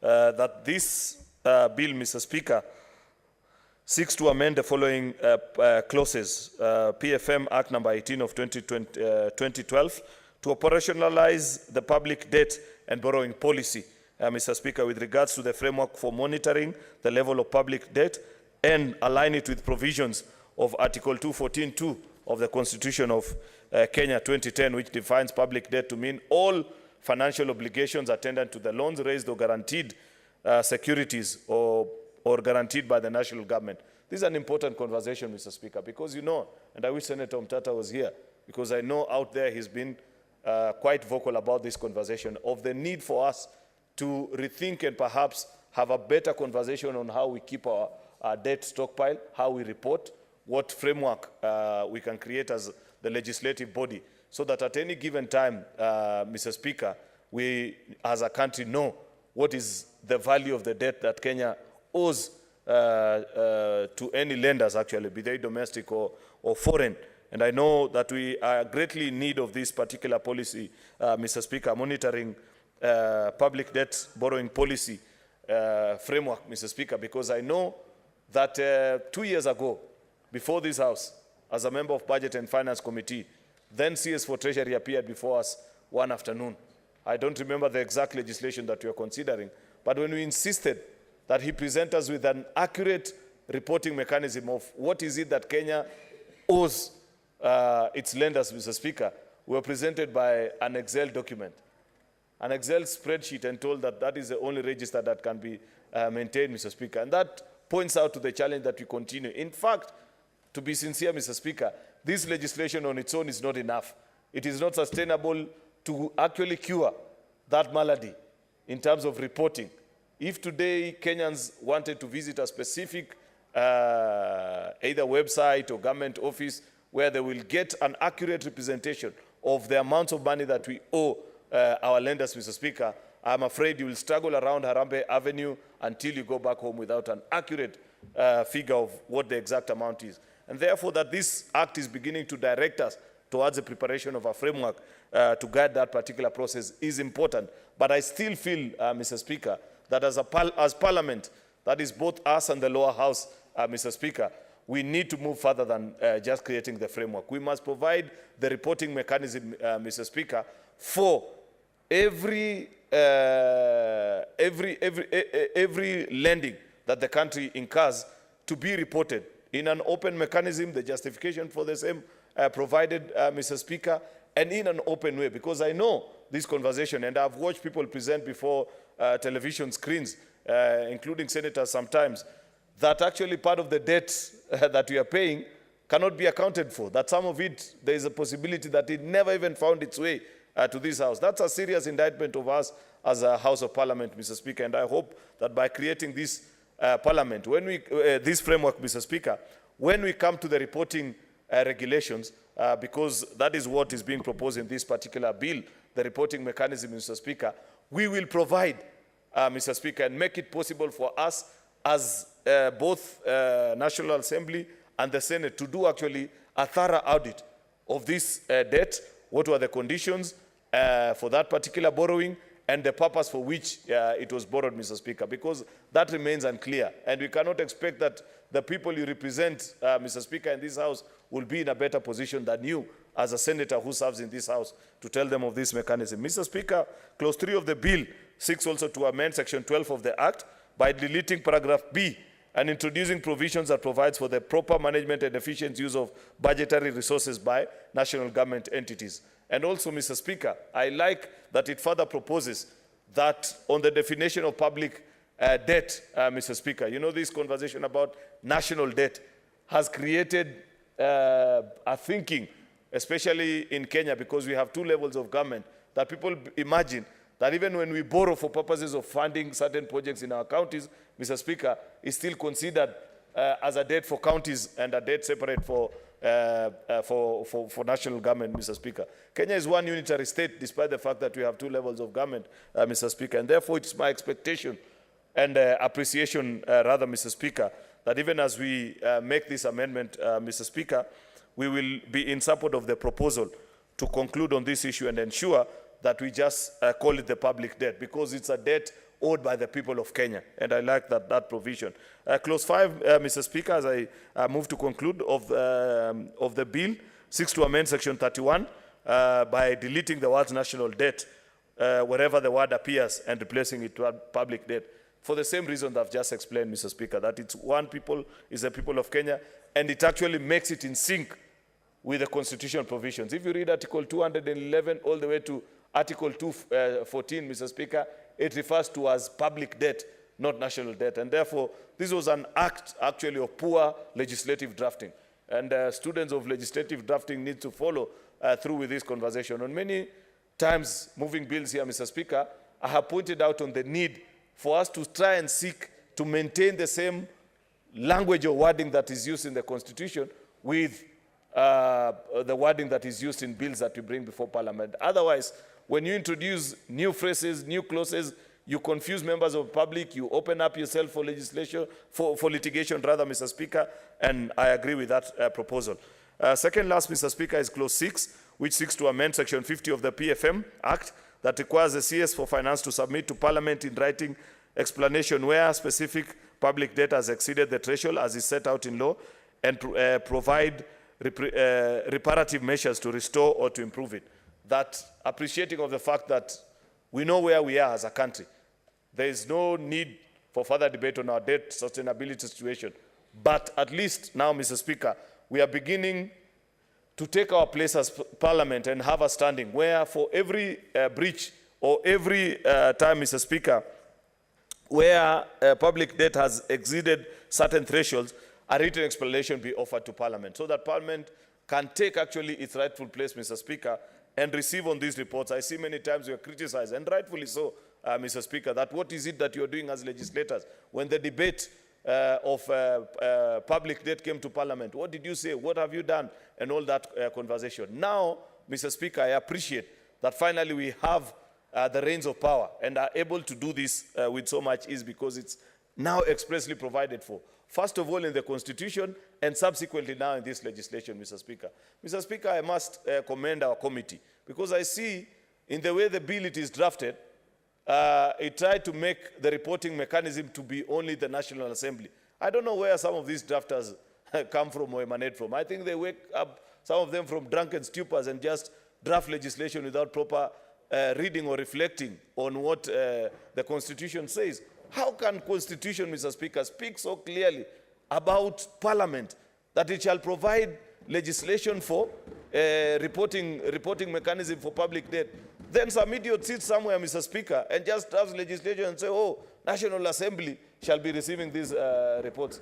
You know, Mr. Speaker, this is something that we have continued to point out to the State Law Office. And so long as they don't learn, they will continue learning the hard way. This is something that I've mentioned to them many occasions, that read your Constitution. You may not like the Senate, but appreciate the powers that the Constitution and the people of Kenya has given it, Mr. Speaker. What's your point of order, Senator Eddie?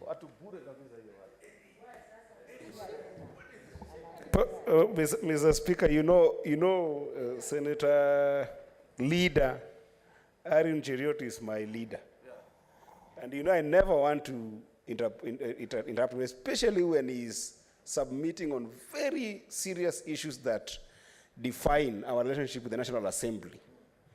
And I can empathize literally with his passion on submitting on this issue.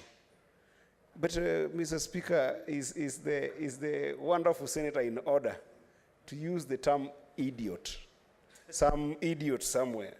You see, I think I do understand, the immense, issue around why we are not being involved in issues to do with the finances, because there is no any financial matter in this country that will ever not touch on counties. And in any case, this House has got some of the soberest minds that can be able to help the country think about these budget issues. And I really, really do support the passion with which, for the first time actually, I feel like this House, the leader is standing very hard for this House to be able to actually have a voice on financial matter. But even with that, Mr. Speaker, I want to encourage that perhaps you can withdraw the idiot part, because it's non-parliamentary. Thank you, Mr. Speaker. Mr. Speaker, I withdraw idiot and replace it with some very ignorant fellow, Mr. Speaker, because... Mind also the requirement under Standing Order 92 on the language that you've used. Okay. I am guided, Speaker. I appreciate. Proceed. Lastly, Mr. Speaker, is clause 7 that seeks to amend the PFM Act by introducing a new paragraph, section 63, to bring additional functions to the Office of a Public Debt Management Office, in including advising Parliament and Cabinet Secretary on the sustainable levels of public debt and annual borrowing limit. Mr. Speaker, this is a superfluous provision. I don't mind it, but I don't see how extremely useful it is to us as Parliament. Why do I say so, Mr. Speaker? Because, Mr. Speaker, we have the Parliamentary Budget Office that does exactly this. They advise actually, I find their advice to be more prudent than any other advice that you can get from any other part of this country, Mr. Speaker, on this issue, debt sustainability, whether we have breached certain provisions.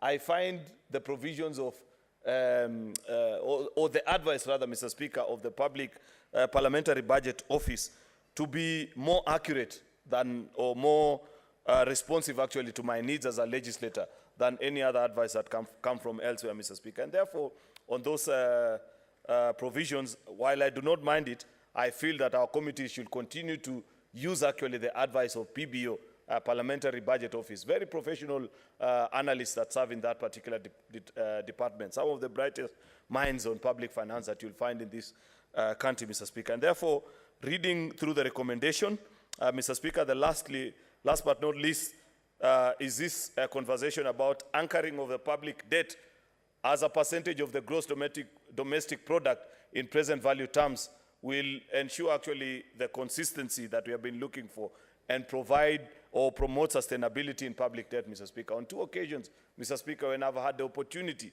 to vote, Mr. Speaker, on public debt, I voted against the decision, Mr. Speaker, to place it on a static figure, because I followed through this conversation, Mr. Speaker, and I appreciate that finally, those of us that held the view that having our debt measure as a percentage of our GDP in net present value, Mr. Speaker, is a better and more consistent measure than just putting a static figure of 5 billion, 10 billion, 9 trillion, Mr. Speaker, as has been the case. I am glad that finally we have been listened to, and that's a proposal that is coming. Because, Mr. Speaker, why do we argue so? Mr. Speaker, if you follow many countries that measure their debt using this particular model that we now want to adopt, Mr. Speaker, you will find that they appreciate that the economy fluctuates. It's not something that is static. There are reasons, Mr. Speaker, that today you can be doing so well as an economy, like many global economic powerhouses were doing before 2020. But something like COVID comes up, Mr. Speaker. Do you have to rush back to Parliament and adjust and do all this kind of proposal? Mr. Speaker, I don't think there is a difference in how you should run public debt and how you run your own personal finances, Mr. Speaker. If you know very well that you're doing well economically, then you can walk to a financial institution, give the justification, and you will borrow, Mr. Speaker, against your own expectations and the justification that you can provide before a financial institution. Basically, that's what we are saying, other than just tying round a figure around your head and knowing that at any given time, I know that I can never borrow beyond 1 million or 2 million Kenya shillings, Mr. Speaker. And therefore, I appreciate the wisdom of the committee in agreeing with that proposal, Mr. Speaker. Of course, I've explained that the committee have actually proposed an amendment in terms of the reporting mechanism, Mr. Speaker. And I appreciate, because even if the committee did not propose that reporting mechanism, Article 211(2) has already done it for us, Mr. Speaker, because it speaks to the Houses of Parliament, not any house. And therefore, whatever games are being played on that particular part of the bill, even without our committee pointing out, our powers are safely secured, Mr. Speaker, and we shall continue to demand of these reports to be brought before this House. Therefore, Mr. Speaker, I want to appreciate, and I hope that as a House we can conclude on this particular bill, so that we await now the regulations, Mr. Speaker, where we will answer many of the questions that if you read through the report and the presentations, it has been promised that in subsequent regulations, and I agree with the need to perhaps anchor some of these provisions by regulation rather than by legislation, Mr. Speaker, because while it's difficult to make many of these amendments, you can always argue this way or the other way with regulations and amend them with more ease without having to hold our economy at ransom, Mr. Speaker. Therefore, with those many remarks, Mr. Speaker, I beg to move that this bill be now read a second time, and do ask Senator Ali Roba, Captain, the chairperson of our Committee on Budget and Finance, to second. I thank you, Mr. Speaker. Senator Ali Roba. Thank you very much, Mr. Speaker. I rise to second. And as I second, I would like to, the majority leader has really explained the object behind why, what informed for this amendment to be pushed. Globally, the best practice out there is to anchor, the public debt ceiling as a percentage of the GDP, which is performance-based, meaning the number that is proposed in the amendment as shared is 55% of the GDP, where we have analyzed through consultation with the National Treasury as well as our own Parliamentary Budget Office. And I've been able to determine currently it stands at 64.1%. And the committee that I chair further engaged with the CS National Treasury, who I have a lot of faith in, Mr. Speaker. I say I have a lot of faith because we've had a little less than 1 year engagement with CS Ndungu of National Treasury. And whatever he has discussed with us as a committee, we have managed to see consistency in terms and determination to be able to really bring out what he said. As I have shared before, Mr. Speaker, I've served as a governor for 10 years. Mr. Speaker, 9 years having served as a governor, in 9 years, this is the first time that National Treasury was able to release all monies due to county governments by 30th of June as required by law. The same in 10 years. This is the first time that the National Treasury was able to release monies due to CDF by 30th of June as required by law. Mr. Speaker, sir, in 10 years I've served as a governor. This is the first time, the first tranche of the shareable revenue, due to counties was released in the month of July. Normally it comes in September or October. That means that the CS is determined to make sure the performance of our GDP as far as revenue performance and the discipline to comply with the requirement of law is anchored. When we engage, Mr. Speaker, the CS Treasury in the public participation engagement and taken him on in terms of how does he intend to make sure the 61.4% of that is translated, should we adapt public debt to GDP, ratio as proposed, 55%. And where now translated, it stands at 64.1%. How does he intend to bring it down to 55% as per the requirement of this amendment?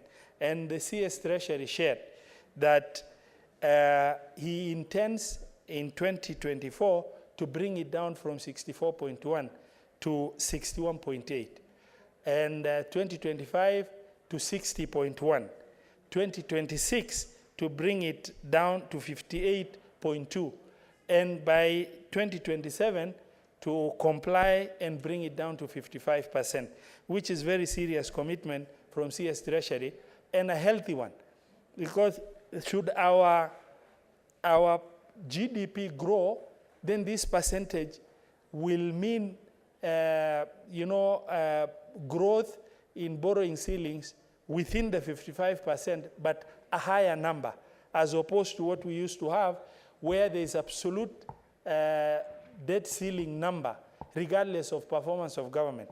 And Mr. Speaker, sir, if you look at the performance, if you look at the public debt ceiling over the past number of years, and you draw a graph, you are going to see consistently the number in absolute terms has continued going up, but not against any explainable formula that is able to make sense. And the bill suggests anchoring public debt as a percentage of GDP, which is going to instill prudence, which is also going to limit in terms of the free will by the CS Treasury to be able to just decide if he can take on board available debt just because it is available, because it will force the Treasury team to be able to go back and compute based on the current GDP performance, what is the window of borrowing they have, where that window now is busted,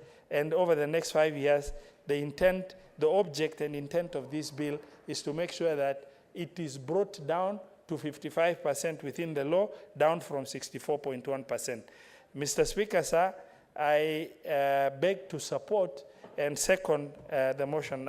Second the bill as second reading as proposed by Majority Leader. Thank you.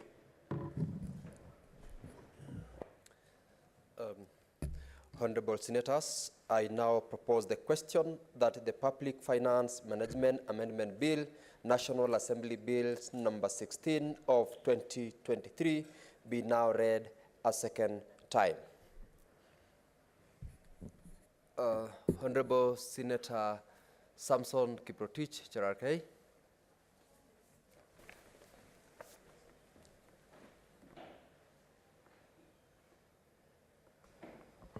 Thank you, Mr. Speaker, sir, for this opportunity.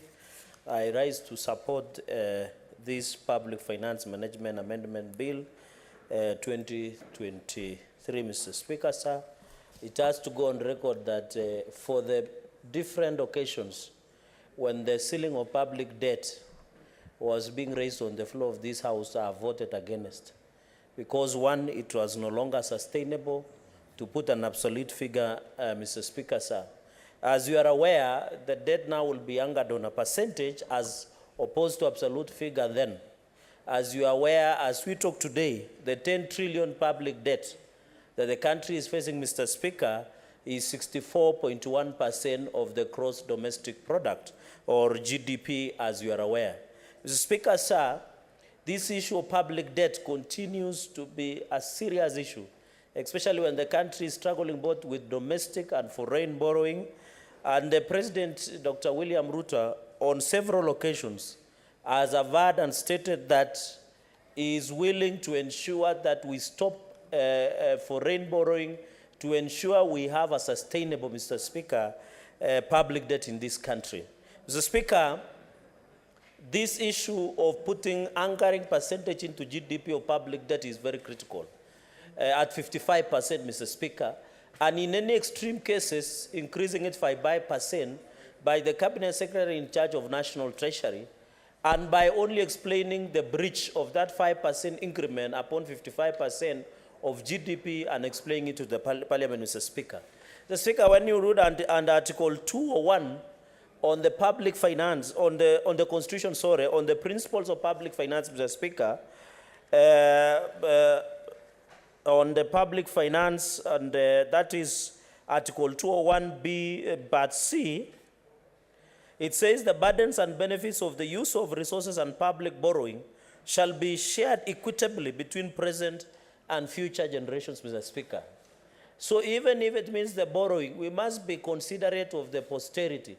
We must be considerate of what is happening, as had been envisaged in one of the principles, Mr. Speaker, of sustainable public debt or public borrowing by the government, Mr. Speaker, because we must ensure that the future generations have an inheritance, not only in public debt, Mr. Speaker, but in terms of development. And I think most of this development that has been done, for example, by Kibaki administration, Thika Super Highway, the people who borrowed them might not appreciate then when they were borrowing to ensure that that bypass, Mr. Speaker, or that road being expanded, Thika Super Highway, they might not have appreciated. But now, many years down the line, when Nairobi has expanded and we have a huge population in Nairobi and use of that road, Mr. Speaker, now we are now valuing, Mr. Speaker. So, Speaker, the anchoring of debt in percentage is very critical because this is the best international best practice. So this amendment, Mr. Speaker, is a straightforward amendment. What we are amending under Public Finance Management Act of 2023 is very straight because we are just doing what we call best practices in terms of ensuring that we get our debt anchored in percentage, Mr. Speaker. And this will allow government to operate. You remember, Mr. Speaker, in unprecedented times during COVID, and you wanted to raise public debt, Mr. Speaker, you could imagine the challenges that came with it in terms of raising quorum, in terms of getting senators to vote. There was the issue of non-physical contact, Mr. Speaker, social distancing. And I think in unforeseeable challenges like COVID, I'm using that as an example, Mr. Speaker, it will be very important. I have seen on many occasions, and now that the public debt of this country is 10 trillion, Mr. Speaker, it must be what we call discipline in terms of management of public resources. Even as we anchor, Mr. Speaker, into public debt, the commitment of government and President William Ruto has been to ensure at all points, Mr. Speaker, sir, fight against corruption becomes at the center. Because we don't have to borrow, Mr. Speaker, huge chunks of money, put the country in a public debt, where we were nearing economic crisis, and allow corrupt individuals within and without government, Mr. Speaker, to blunder or mismanagement, Mr. Speaker, on wastage of public funds, yet that money has been borrowed, Mr. Speaker. Even on the individual level, Mr. Speaker, you have never seen individuals where they borrow money to go and kupiga sherehe, Mr. Speaker, or take chai and mandazi. Everybody who borrows a loan from the bank would want to account for each and every single coin. Mr. Speaker, if we are translating the same commitment, the way we translate to taking our personal loans and mortgages, Mr. Speaker, this country would have gone. So I agree with the President that the commitment against the fight of corruption be a top priority, not only national government and county governments. We have heard about the pending bills in Vihiga County, for example, where Senator Outsourcing has brought to the attention of the House. Mr. Speaker, we want to laud government, and you have had a former governor confess on the floor of the House that during their tenure since the inception of devolution, under Article 219 of the Constitution 2010, Mr. Speaker, sir, money has not been dispensed, has not been given out, Mr. Speaker, at an opportune or on time. Mr. Speaker, for example, Nandi, in the month of June and July, have received over 1.2 billion in terms of cash disbursement. Even the CDF to members of National Assembly, Mr. Speaker. Therefore, there is no reason as to why our businessmen and women across the country, counties, and national government, Mr. Speaker, should continue to suffer, yet there is a sufficient money, Mr. Speaker. Mr. Speaker, us as the protectors of devolution, yesterday, the Intergovernmental Technical Relations Committee appeared before the Devolution Committee of the Senate. And they made assertion that national government is yet to release 272 billion to follow functions that have been devolved. What does that translate? The national government devolved function without following with costing. 272 billion, that is a huge and chunk of money, Mr. Speaker, that is even more than enough that we are giving counties of 385.3 billion in this financial year of 2023-2024. So we need as a Senate, Mr. Speaker, to play also our role. If 272 billion is lying in Nairobi instead of being allocated to 47 counties, Mr. Speaker, then we must work hard towards achieving that end, Mr. Speaker. I am happy that in terms of borrowing, Mr. Speaker, there was a circular, I don't know whether it's circular or the law of the PMF Act, that any borrowing by the counties, Mr. Speaker, must be guaranteed by national government. Mr. Speaker, for example, at the tail end of the last Senate session, before it lapsed when Sina died, the Laikipia County government made an application for approval of borrowing by the Senate. At that time, it was almost a few months to elections. And as a Senate, out of our wisdom, we declined because we were not sure what the money was intended for. Yet elections were approaching, and we are aware that the governor in office was trying to defend their seat. So, Mr. Speaker, I think on the aspect of public debt and public borrowing, I support that it should be anchored in percentage. It is the best practices internationally. It is also convenient. It is efficient for government. And I think many people will ask, what will be the role of Parliament when you have anchored at 55% and an extra 5% in case of breach? The aspect of the upshot of this law is they will give an update in case the Cabinet Secretary breaches at that percentage, Mr. Speaker. Therefore, it is our interest to bring from 64.1% of our GDP to 55% to 60% of the GDP in terms of borrowing in the present value terms, Mr. Speaker. But Speaker, another point is that I don't know, is this a disease? Is it a cancer? Is it a terminal illness that is in state law office? Article 93 has been said by ML, defines Parliament, and I know they are watching, and they can refer, defines Parliament as National Assembly and the Senate. Mr. Speaker, you was truly, and Senator Fage was my member, we drafted pleadings and went to High Court on interpretation of under Article 110, Mr. Speaker, on the non-concurrence of over 24 legislations. Why, with these drafters, why would they want to conveniently move Senate from participating? This public debt is not only concern of members of National Assembly or the national government, it is the concern of counties, because when you take a public debt, Mr. Speaker, when you borrow loan on behalf of Kenya, you are not borrowing it on behalf of national government. You are also borrowing on behalf of all of us, and these people are in counties. Mr. Speaker, in the height of hearing of the role of Senate in division of revenue in 2013, the CJ Emeritus, Willie Mutunga, asked, if you are borrowing and you are spending money, where are you spending at? I thought you were spending in counties. That is the similar question I want to ask the members of national and the drafters of state law office, Mr. Speaker. We must be candid that I don't know what the intention of supremacy battles between the National Assembly and the Senate, and I think the National Assembly should just accept their role as the junior brothers, Mr. Speaker. And in fact, the amendments, the Cabinet Secretary shall submit to the National Assembly. This is unfortunate, Mr. Speaker. I want to believe it was the mistake of the drafters. I don't believe it was the mistake of anybody else. Because why would you submit to National Assembly? Where is the role of the Senate? And Article 93 is very clear, Mr. Speaker. And we don't want to go to court. These are small things that we can be rectified, Mr. Speaker. Even the committee in the National Assembly responsible. We want the Committee of Finance and Budget, Mr. Speaker, to be responsible on the public debt and consider the report and submit the report before the floor of the Senate, Mr. Speaker. We should not, as the fourth Senate, we should not allow ourselves to legislate ourselves outside the work or legislative business, Mr. Speaker. We should not. Why are we legislating ourselves out of the role that we have been given under Article 96? Because the work of the Parliament is lawmaking process, Mr. Speaker. It is oversight. It is representation. When I'm here on the behalf of the great people of Nandi who are close to 1 million residents. Despite that I have 6 members of National Assembly, Mr. Speaker. Why is it that you want, when you are borrowing, you want the Senate to be involved? But when you are assessing the report, when you are doing budget making of borrowing the money from international organizations, I want to encourage my colleagues from both sides of the House.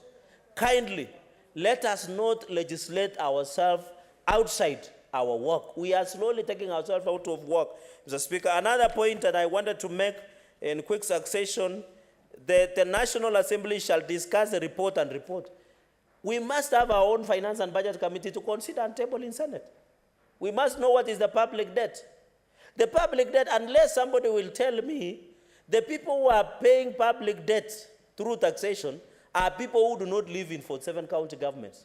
Then I will not have a problem. Unless you have different Kenyans who do not live in counties. If they don't live in counties, Mr. Speaker, then we can agree with this proposal. But I agree with the Finance and Budget. We must amend this proposal. It is possible. Let us go to the committee of mediation committee, Mr. Speaker. We have done. The Constitution is there. Why are we afraid of amending? We must amend this amendment. We are going to amend the amendment to ensure we anchor. Apart from anchoring at the percentage, Mr. Speaker, we ensure we anchor the role of the Senate in the management of public debt, because the principles of financial under Article 201, Mr. Speaker, has been very clear that this Parliament is considered of two, Mr. Speaker.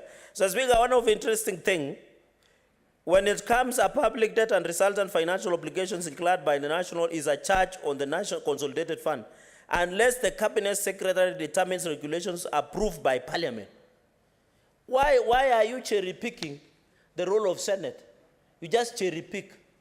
You say when it is about the approval and the report and explaining the breach, why is the Cabinet Secretary of National Treasury comfortable to send the explanation of 5% increment above 55% anchored on GDP on present value terms, as opposed to sending to the Senate? Mr. Speaker, this is mischief. We must stop mischief. We should not legislate mischief. We should not violate the Constitution, Mr. Speaker, sir. Mr. Speaker, sir, of course, I agree Article 213 of the Constitution, borrowing 212, and the public debt, Mr. Speaker. In fact, Article 214 is very clear. The public debt is a charge on the consolidated fund by an act of Parliament may provide for charging all part of the public debt to other public funds. So even the Constitution recognizes the role of Parliament. That even if you have to charge on consolidated, the act of Parliament, which is the PMF Act, is very clear, Mr. Speaker, sir.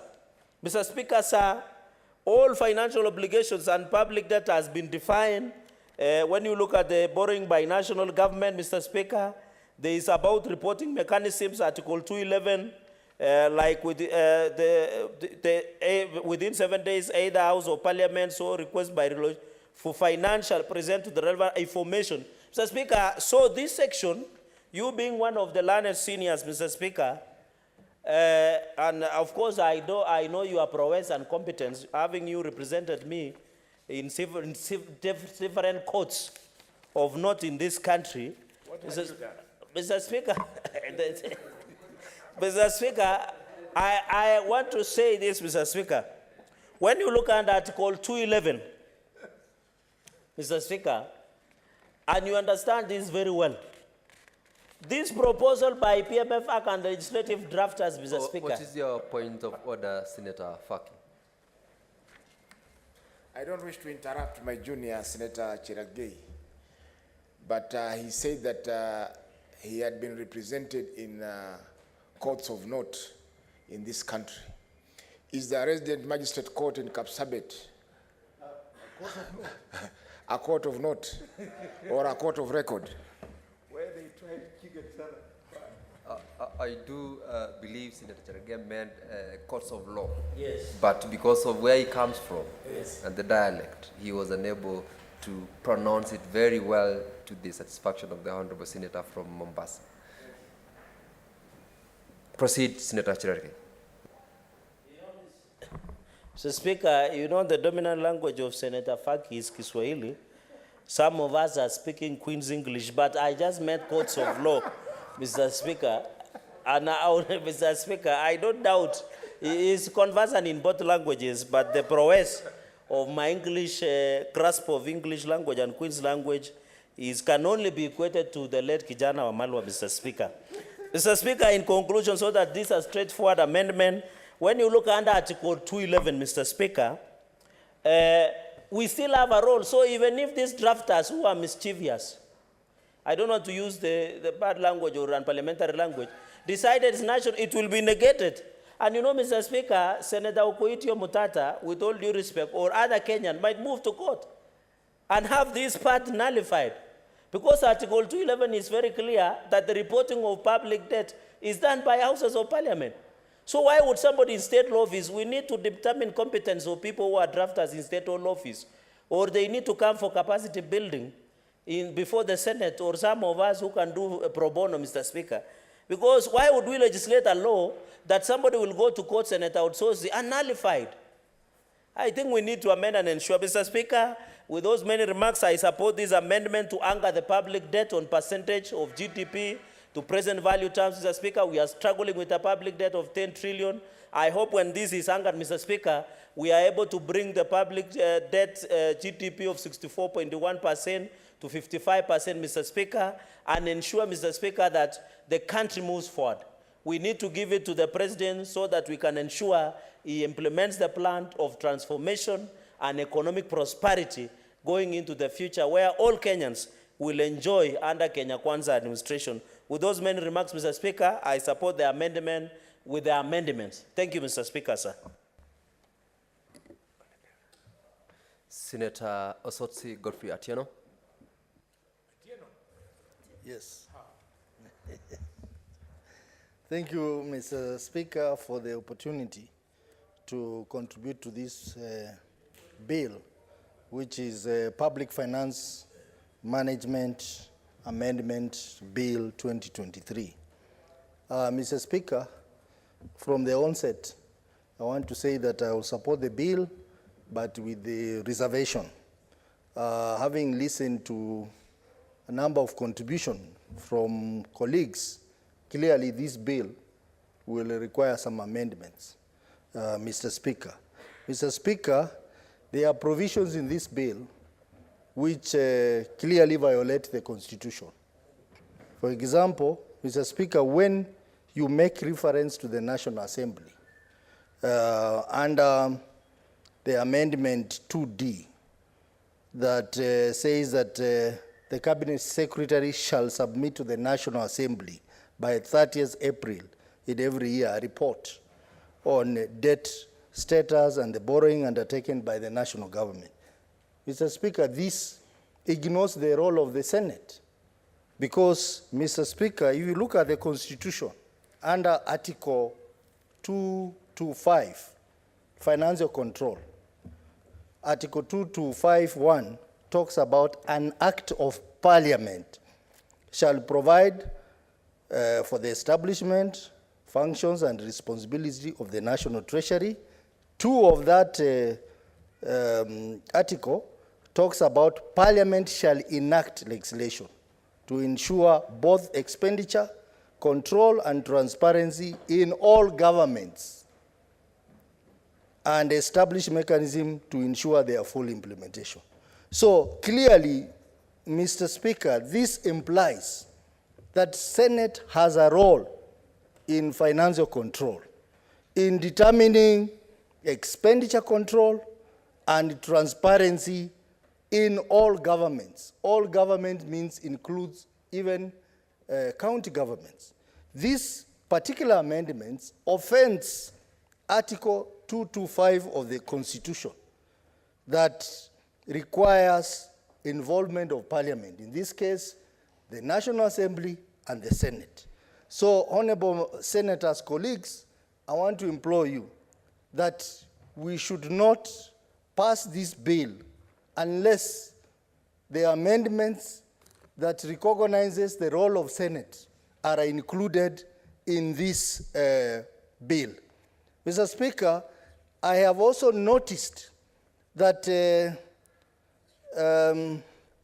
the amendments that requires the cabinet secretary to determine by regulation that all or part of the public debt or resulting financial obligation is a charge on another public fund. It is unconstitutional.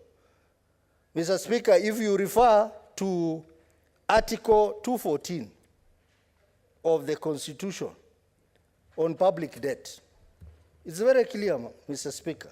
It says the public debt is a charge on the consolidated fund, but an act of parliament may provide for the charge for charging all or part of the public debt to other public body. Act of parliament. But what is happening here is that the cabinet secretary for treasury wants to give himself powers that he does not have by circumventing an act of parliament and bringing in regulation. The Constitution does not refer to regulation. The Constitution makes reference to an act of parliament. So the reading of that amendment, Mr. Speaker, offends the Constitution and makes this bill unconstitutional. I want to agree with my colleagues who have said that the amendment to amend the debt threshold to 55% of the gross domestic product in present value terms, I want to support that. But that can only work, Mr. Speaker, if you have an economy that is thriving. If you have an economy where cost of living is managed. If you have an economy that there is no inflation. If you have an economy that is stable. With the period given of 5 years, to me it appears a short period of time. I think with the current economic situation in the country, Mr. Speaker, I think that we are going to have a challenge attaining the 55% threshold. Mr. Speaker, this bill also wants to amend so that the PFM Act makes reference to public debt and not national debt.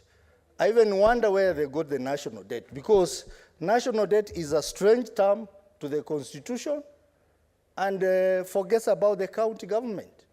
So I want to agree with the amendment that the PFM Act needs to amended so that where there is any reference to national debt, we amend and make reference to public debt. Mr. Speaker, I have also seen an amendment that also proposes that the Cabinet Secretary for Treasury will be by 30th of April every year be submitting a report on the status of debt, public debt, to Parliament. I think, as I've said before, that should be Parliament. But again, Mr. Speaker, that provision, if amended, it is a good provision, so that Parliament can keep on monitoring the debt status. Because right now, we don't get a report, and even the other day, when we heard that the Office of the Auditor General complaining that they are not aware about the debt, public debt statement. They cannot verify the public debt statement. I think that was a very unfortunate thing, and I think the committee responsible, which in this case is a Public Accounts Committee, needs to invite the Auditor General to shed more light on that revelation. Because Parliament, we have a responsibility to know how much we are borrowing. We have a responsibility to know what is our debt status. And I think this provision, save for the fact that is only making reference to the National Assembly and not Parliament, is a very progressive amendment. That Parliament every year In fact, I will even propose that we do it every 6 months, should know the position in as far as public debt is concerned.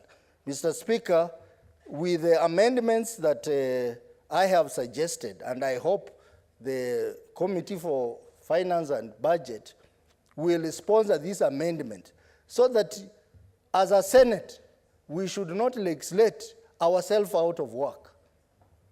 If we allow this bill to pass as it is, this will be an unfortunate moment for this Senate, because we will be legislating ourselves out of work and complaining later.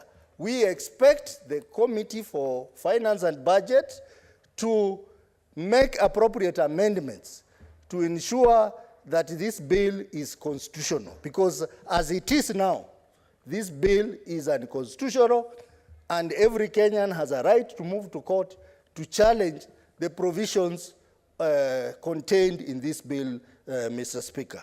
Mr. Speaker, for those few remarks, I support, but with the reservation in those particular comments I've made in relation to constitutionality of this bill and in relation to the position of Senate on this matter is concerned. Thank you, Mr. Speaker. Thank you, Senator Osotsi. Senator Boni Halwale. Thank you, Mr. Speaker. Mr. Speaker, sir, I rise to support the amendment of the National Assembly Bill number 16 of 2022 for the amendment of the Public Finance Management Act, which is now before the floor. Mr. Speaker, these are very exciting times to live, because for the first time in the long history I have been in public service in this country, both as a doctor and as a parliamentarian, where I have been privileged by God to serve as a member of the National Assembly and of this Senate, Mr. Speaker. For the first time, a government is in office that, Mr. Speaker, that is ready and willing to release funds from the center to the periphery. As we speak now, the government has released money to the Higher Education Loans Board. Our children are now applying on a clear-cut criteria so that the poor will be at the front, first to be served before the children of the children of the rich can have a bite at Jesheri. Number two, the Popular Constituency Development Fund has been released to all members of parliament, including the women reps. And finally, but not least, Mr. Speaker, all the monies owed, thanks to the mismanagement of the economy by the handshake government, owed, Mr. Speaker, to the county governments has now been released. I think the people of Kakamega will be very excited this afternoon to hear that on the 15th of July, 1,097,574,932 shillings in this financial year was given to their governor, Governor Barasa. So, Governor Barasa is swimming in billions of shillings, and I hope that, like all other governors, he is going to give. What is your point of order, Senator Osotsi? Sorry, my elder Senator Boni. Mr. Speaker, on Thursday evening, I was challenged under Standing Order number 105, Statement of Fact, by my good friend Senator Wakoli on the issue of disbursement of funds to counties, where I had stated that the Committee of Public Investments and Special Funds did a commendable job in contributing to the issue of disbursement of funds by 30th of June. And How does that concern my contribution? no, it does, because you are making reference to the same. So, Mr. Senator Speaker, Boni, he's on a point you of directed. order. Let's listen to him. You directed that I substantiate this afternoon. Mr. Speaker, I want to say that I have come with a set of documents ready Senator Sotsi, to substantiate. take your seat. Take your seat kindly. Remember, you had mentioned that position earlier on to the chair. I made an inquiry and I indeed confirmed that that did not amount to you required to substantiate today, because the factual issue was on the floor of the House then cleared. You are not required, therefore, to substantiate this afternoon, and I made that inquiry with the clerk and confirmed that position. So it is not a point of order. I would like to ask you to take your seat. Proceed, Senator Boni. Thank you, Mr. Speaker. Mr. Speaker, with due respect, I would like the Honorable Sotsi to take it easy, learn the rules. You can only rise on a point of order, Mr. Speaker, sir, in my time when I'm out of order. But if you have a procedural issue, you can sort out with the office of the clerk, the office of the speaker. Proceed to Thank you, Mr. your Speaker. contribution to the bill. I was complaining, Mr. Speaker, so that I catch your sympathy, so that you give me the lost time that I've lost through his intervention. You can be sure you will be granted your Thank you. time. Thank you, Mr. Speaker. Mr. Speaker, I was announcing the good news to the people of Kakamega that our governor, thanks to this Senate, thanks to my persuasiveness in the Committee of Finance and my own drive, he is now swimming in billions of shillings, and I want to urge him and all the governors of Kenya to give priority to two things. The first one is that all pending bills owed to business people, some of them who have died because of debts, because of pressure from their creditors, those pending bills should now be settled. We want the fruits of devolution to be enjoyed by creditors. And two, Mr. Speaker, that priority be given by all governors in ensuring, Mr. Speaker, that ongoing projects are completed before new projects are started.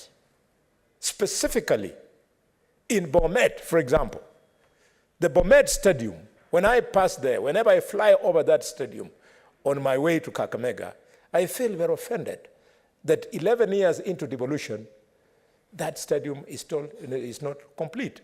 The same to Bohongo Stadium in Kakamega, the same to Shamahubu Hospital in Mumiasi, Level 4 Hospital in Kakamega, the same to Malinya Market, the same to Hayega Market, Mr. Speaker, the same to Butere Hospital in Kakamega. These things must be given priority before my governor then embarks on new projects. Mr. Speaker, I want to agree with the proposed amendments in Section 2, Section 12, Section 15, and Section 32. But, Mr. Speaker, I think when it comes to the amendments proposed in Section 50, the public deserves to hear us. I therefore want to use this opportunity, Mr. Speaker, to examine the proposed amendment in Section 50. Mr. Speaker, this is a paradigm shift. For the first time, we want to align with public management of debt. We want to align the management of public debt with the best international practices as you find in the United States of America, in Australia, and in Canada. Namely, we shift from the outdated debt ceiling, Mr. Speaker, to the principle of anchoring, or the principle of debt anchor. Mr. Speaker, this amendment proposes that the public debt must never exceed 55% of the GDP. Let me acknowledge that today we are in a bad place because of the greed of the handshake government. The president went on and The then president went on and borrowed, right, left, and center, and left this country. We are currently at 66% of our GDP. We are in debt. So we are in a hole. Mr. Speaker, I'm glad that Professor Njuguna, who is a professor of economics from the University of Nairobi, and Mr. Speaker, for the benefit of this House, and I can see the Senator of Mombasa is having a closed eye reflection on my contribution. And he's nodding his head. That is very good, Mr. Speaker. Professor Njuguna comes from our generation of the University of Nairobi. Mr. Speaker, the distinguished generation, thank you, Mr. Speaker, that has served this country wherever they have gone, including we are the generation that has given this country the first open heart surgery, the generation, Mr. Speaker, that gave this country a kidney transplant in Kenya and in the region, competing only South Africa on the continent. He has explained to us as a committee, and our minds are very clear. And he's telling us that if you have an appetite for loans, go and borrow. But if you must borrow, start by growing the GDP. If you grow the GDP enough, go and borrow. It will allow you to borrow but not exceed 55%. And this, Mr. Speaker, should not look like something very strange or difficult to understand to Kenyans. Kenyans, as they say in English, if you want to run a family well, you should run it the way you cook a fish. So what is the fish in this context? Mr. Speaker, it is this. Today, if you go to Cooperative Bank, Kenya Commercial Bank, APSA, Equity, and try to borrow, they tell you, for God's sake, come for the money. But before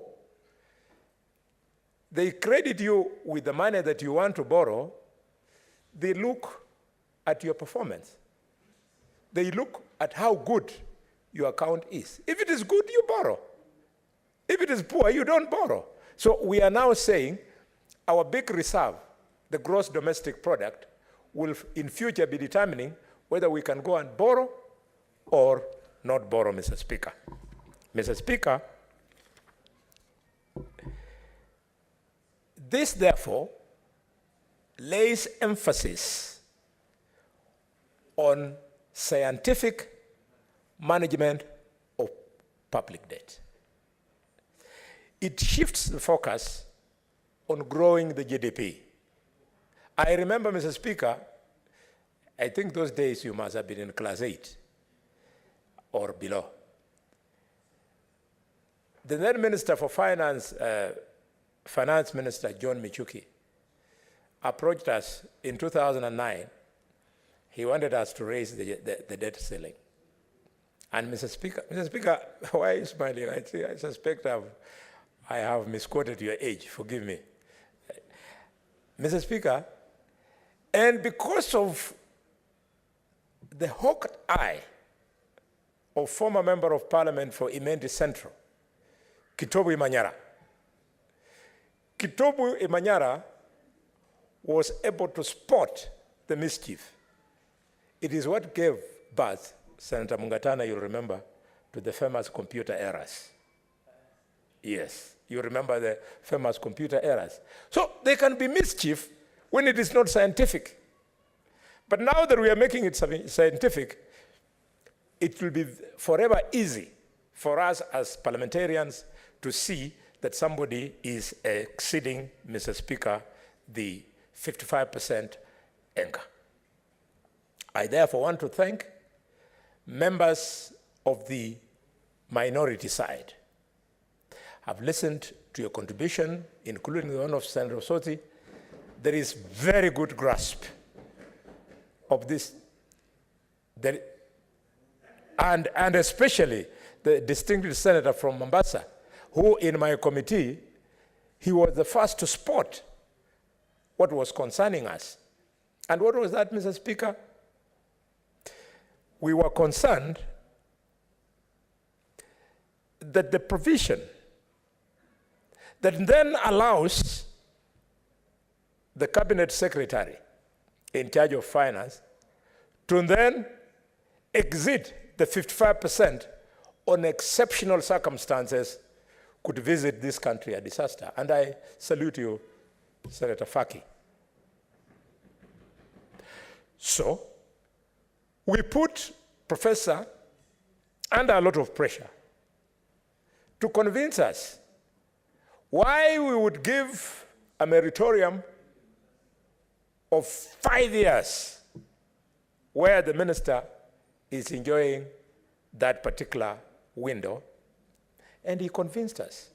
And therefore, if there is still any member in this House who does not sit in the Finance Committee, I want to persuade you, we have represented you well, we have understood that there indeed can be exceptional circumstances where you need to go beyond the borrowing ceiling. So what did we do as a committee? We then insisted that it be clear what exceptional circumstances can be. And Mr. Speaker, we found that one such exceptional circumstances is the depreciation of the Kenya shilling. The Kenya shilling can depreciate so fast that it can hurt our public debt, and then we end up, Mr. Speaker, sir, Senator, there's a lot of loud Senator consultations. Eddie and Senator Roba, may you consult in Yes. very low tones to allow the senator to be heard in silence. Yes, Mr. Speaker, sir, it is exactly what we are going through now. Most of you have your own Kenya shilling account, and others have got the Forex account. You have seen if in the last few weeks you left your money to be in your shilling account and not in the dollar account, by the time you swing back, you've lost a lot of money. Mr. Speaker, and therefore, this becomes a special and exceptional circumstances. Another exceptional circumstance, Mr. Speaker, is in the event of an epidemic. When I was a young man at medical school at the University of Nairobi, we used to be taught by Professor Pampa about pandemics, epidemics, and it used to look something purely academic until just 3 years ago, when we all lived through the corona COVID-19 problem. So these things do happen. You can see I was in medical school over 20 years ago. I had never seen this kind of thing.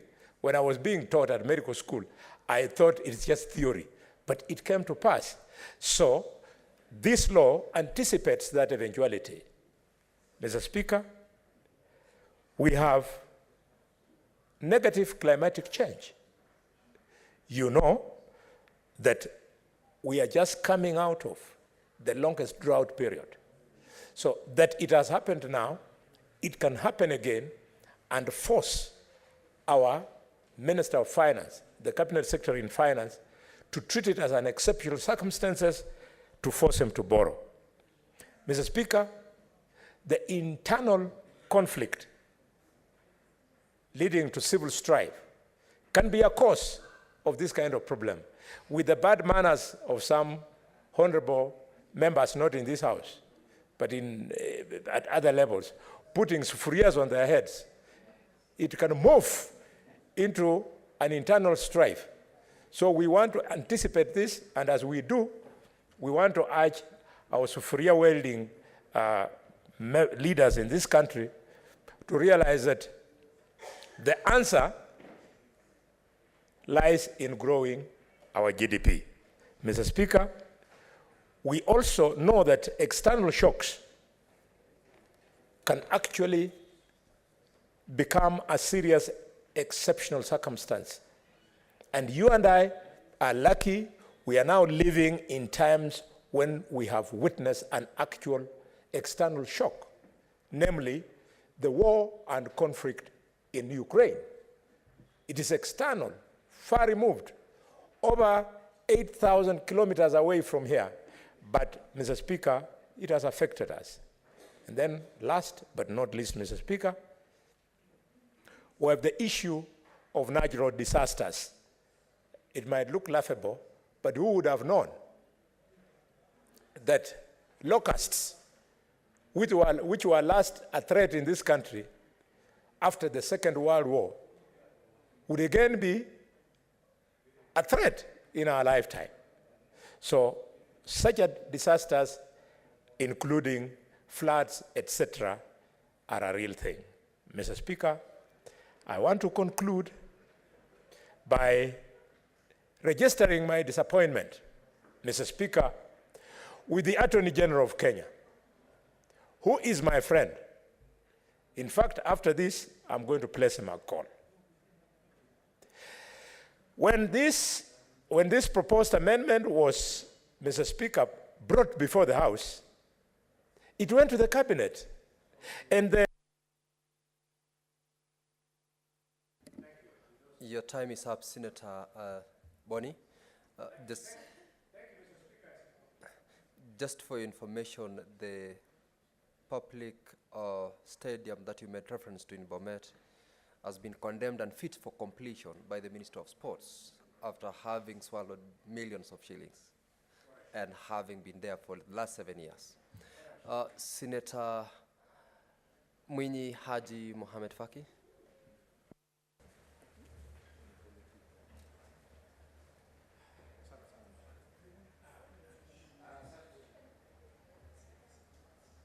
Giving the mic, clerk, give Senator. Asante Mheshimiwa Spika kwa kunipa fursa hii kuchangia mswada wa marekebisho wa sheria ya fedha ya mwaka 2023. Mheshimiwa Spika, kwanza ningependa kusema kwamba naunga mkono marekebisho haya, lakini ningependa kwamba kufanywe mabadiliko katika marekebisho ambayo yamependekezwa katika mswada huu. Kwanza kabisa kwa kuondoka ni kwa leo vyombo vya habari vimeripoti kwamba dola ya Marekani inabadilishwa kwa shilingi 150 ya pesa za Kenya,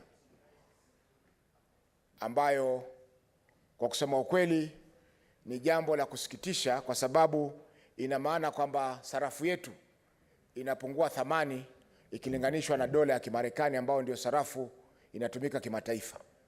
Mheshimiwa Spika, baadhi ya mambo ambayo yamesababisha kupungua kwa nguvu ya sarafu yetu ni baadhi ya policy ama nyendo za serikali hii ambayo tuko nayo. Kwa sababu serikali ilipoingia mamlakani, dola ilikuwa inabadilishwa kwa shilingi 110, 120, lakini tumeona kwamba imeongezeka kwa asilimia karibu 30 na kitu katika muda mchache wa zaidi ya mwaka mmoja, kabla ya mwaka mmoja kuisha. Kwa hiyo Mheshimiwa Spika, ina maana kwamba hii serikali lazima irudi tena katika irudi chini, iangalie ni vitu gani ambavyo wanafanya ambavyo hawastahili kufanya. Wamesema kwamba kumekuwa na vita Ukraine, kumekuwa na hivi, kumekuwa na vile, lakini vita Ukraine vimekuwa kwa sasa kwa zaidi ya mwaka. Mheshimiwa Spika, vita vya Ukraine vilianza Februari mwaka uliopita. Kwa hivyo kwa sasa haviwezi kuwa ni nyenzo ambayo inachangia kupungua kwa thamani ya sarafu ya Kenya. Mheshimiwa Spika,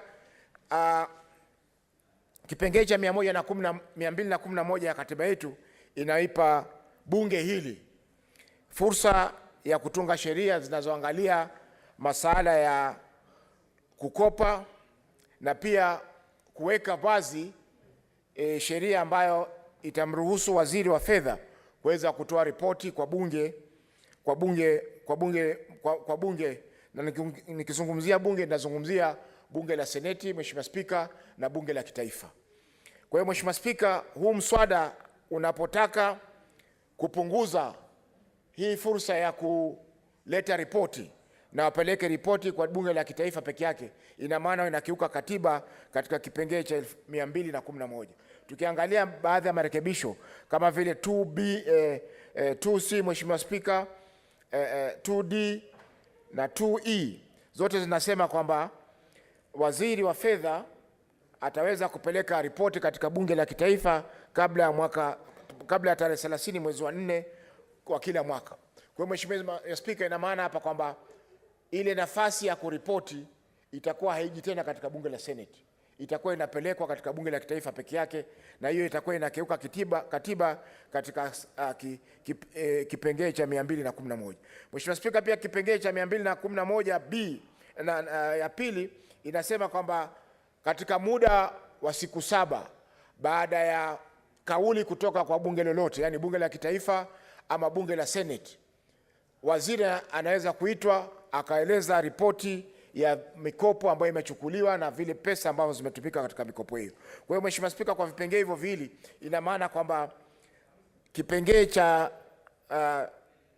2D na 2E zote ziko kinyume na katiba na hivyo hazifai, Mheshimiwa Spika, kukubalika na bunge hili. Mheshimiwa Spika, jambo la tatu ni kwamba kwa sasa deni letu limewekwa kama kiwango cha trilioni 10, na kwa sasa nafikiri wako hapo kama trilioni 9.8 ama 9.9, na sheria hii Mheshimiwa Spika inajaribu kubadili mfumo wa deni, yani deni liwe ni asilimia fulani ya mazao yanayotokana na nchi yetu ya Kenya. Kwa mfano, kwa sasa mazao yako trilioni 15, ambao tukiweka katika asilimia ya 55 itakuja kama trilioni 8 ama kiasi kama hicho. Kwa hiyo Mheshimiwa Spika, iwapo sheria hii itapita, ina maana kwamba deni letu litakuwa limekwenda mbele ama zaidi ya asilimia 55 ambayo imependekezwa katika mswada huu. Mheshimiwa Spika, waziri ameomba muda na sheria inataka kubadilishwa ili apewe muda wa miaka 5. Kwa maoni yangu Mheshimiwa Spika, miaka 5 ni mingi, kwa sababu kila mwaka bunge hili na bunge la kitaifa linazungumzia ile tunaita budget policy statement, ambapo pale serikali inatoa mapendekezo ya kueleza ni vipi wataweza kupunguza madeni kwa muda mfupi na vipi wataweza kupunguza madeni kwa muda mrefu. Hiyo ina maana kwamba mwaka ujao mwezi wa 3 au mwezi wa 4 tukati tunaangalia budget policy statement, tutakuwa na uwezo wa kuangalia, je, yale mapendekezo ambayo yametolewa yataweza kupunguza deni lile kutoka asilimia 64 ambayo iko sasa mpaka asilimia 55 ambayo inapendekezwa katika sheria hii. Kwa hiyo Mheshimiwa Spika, hatuna shida na kubadilishwa mfumo wa deni kutoka asilimia fulani, kutoka kiwango cha trilioni 10 mpaka asilimia fulani ama asilimia 55 ya mazao yanayotokana na nchi ambao ni national GDP. Mheshimiwa Spika, tumeona kwamba tayari serikali kuu iko karibu kupenduka kiwango ambacho kimewekwa cha trilioni 10. Kwa hivyo hii mabadiliko haya Mheshimiwa Spika hayataipa serikali afueni yoyote, kwa sababu tayari wamevuka ule mpaka ambao wanatarajia kuweka kwa kuibadilisha kutoka kiwango cha trilioni 10 na kuweka katika asilimia 55 ya GDP. Kwa hiyo Mheshimiwa Spika, ipo haja ya serikali kupewa muda, lakini ni muda gani? Nafikiri bunge hili litaangalia, kwa sababu mimi mapendekezo yangu ni muda wa miaka 3. Mheshimiwa Spika, kipengee ambacho kinaleta shida ni kipengee cha 2B ambacho kinasema 2B na C ambacho kinasema kwamba waziri anaweza kukiuka kiwango hicho cha asilimia 55 na baadaye kuleta ripoti bungeni ili kuweza kukubaliwa kufanya hivyo. Mheshimiwa Spika, tunasema hatuwezi kama bunge kukataa wajibu wetu wa kuiweka serikali katika sheria. Mheshimiwa Spika, kipengee hichi kikipita, ina maana kwamba serikali itakuwa na ile tunaita kwa Kiingereza free hand, free check, open check, a blank check ya kuongeza kiwango cha deni kulingana na vile anavyotaka, na kitu anatakana kufanya ni kwamba baada ya kuongeza waje bungeni wasema tumeongeza hii kwa sababu kulikuwa na jua kali, tumeongeza hii kwa sababu kulipita nzige sehemu fulani kwenda mahali fulani, tumeongeza hii kwa sababu kulikuwa hakuna hichi ama kile katika nchi ya kitaifa, Mheshimiwa Spika. Kwa hiyo tunasema hii 2C tunaikataa kwa sababu italinyima bunge hili na bunge la kitaifa nafasi ya kuhoji pesa zile zitakana kutumika kwa nini. Mheshimiwa Spika, ni bora aje katika bunge aseme nataka kuongeza deni kwa sababu ya 1, 2, 3 na alafu bunge likubali ama likatae, kuliko atumie pesa alafu baada ya kutumia pesa ndio aje bunge aseme niliongeza deni kwa sababu nimenunua makazi mapya kwa labda kwa rais ama kwa naibu wa rais, ama tumeongeza CAS ndio sababu tumeongeza deni kama hivyo. Kwa hiyo Mheshimiwa Spika, tunasema kwamba kipengee C hakifai kupitishwa kwa sababu kitakiuka katiba, kwa sababu bunge linapewa fursa na katiba kuhakikisha kwamba tumeweza kuiangalia serikali katika nyendo zake zote. Mheshimiwa Spika, vile vile pia ni wakati mwafaka kuwa na mjadala kuhusiana na swala la hii ofisi ya deni, Public Debt Office. Kwa sasa Mheshimiwa Spika, hii ofisi ya deni ni kitengo katika ofisi ya Wizara ya Fedha katika serikali. Mheshimiwa Spika, masuala ya deni ni masuala mengine ambayo yanaangalia hatima ya nchi nzima. Kwa sababu leo deni likitushinda, Mheshimiwa Spika, nchi inaweza kusambaratika. Kwa hivyo hatungependa masuala ya deni kama haya, Mheshimiwa Spika, yeye anasimamiwa na watu ambao wameajiriwa na serikali, wanasimamiwa na waziri wa fedha. Tunataka ofisi ya deni iwe ni ofisi kando ya kikatiba, ili yale maamuzi wanayofanya yawe ni maamuzi yanafanyika kulingana na sheria. Mheshimiwa Spika, tukiangalia kama Central Bank ni taasisi ambayo ni huru na anafanya maamuzi yao kulingana na sheria, na hakuna mtu ambaye anaweza kukataa maamuzi yao. Lakini kwa sasa Mheshimiwa Spika, masuala ya deni ni masuala ambayo yako chini ya Wizara ya Fedha na maamuzi yote. Did you mean that ofisi ya deni iwe kando ya kikatiba? Nimesema kwamba iwe ni ofisi ya kikatiba huru, independent office. No, that is not what you said, but it's good that you have corrected. Thank you. Proceed. Asante Mheshimiwa Spika. Kwa hivyo Mheshimiwa Spika, hii ofisi ya deni ni ofisi muhimu sana, kwamba haiwezekani iwe ni kitengo ni department katika ofisi ya waziri wa fedha katika nchi yetu. Mheshimiwa Spika, swala lingine ambalo ningependa kuligusia ni kwamba masuala ya deni ni kwamba kuna deni la serikali kuu na sasa kuna serikali za kaunti ambazo zimetambulika katiba. Tuna serikali za kaunti ambazo ziko tayari pia kukopa kulingana na fedha zao ambazo wanapata, mapato ambao wanapata yanawezesha labda kukopa ili waweze kufanya mipango yao kwa haraka na waweze kuendeleza maendeleo katika kaunti zao na walipe polepole kulingana na uwezo ambao wako nao katika kaunti zao, Mheshimiwa Spika. Lakini masuala ya deni, Mheshimiwa Spika, ni masuala ya tunaozungumzia ni deni ya serikali kuu peke yake. Tukiangalia kila kinachokopwa kinakopwa na serikali kuu. Serikali za kaunti zikienda kukopa wanaambiwa kwamba hamuna uwezo, subiri, nenda rudi. Mara nyingi Wizara ya Fedha, Mheshimiwa Spika, haiko tayari kutoa garantia ama kutoa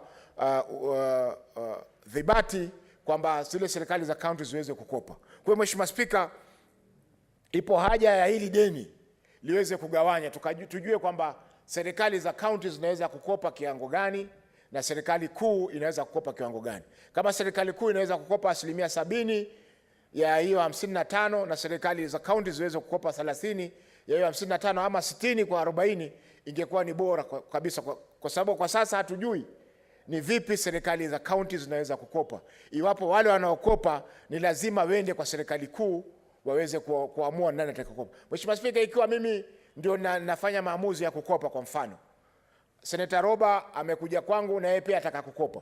Kwanza nitajiangalia mimi mwenyewe ambaye nataka kukopa kwanza, nimeridhika ndio baadaye niangalie mtu mwingine. Na hivi ndio mheshimiwa serikali kuu inavyofanya.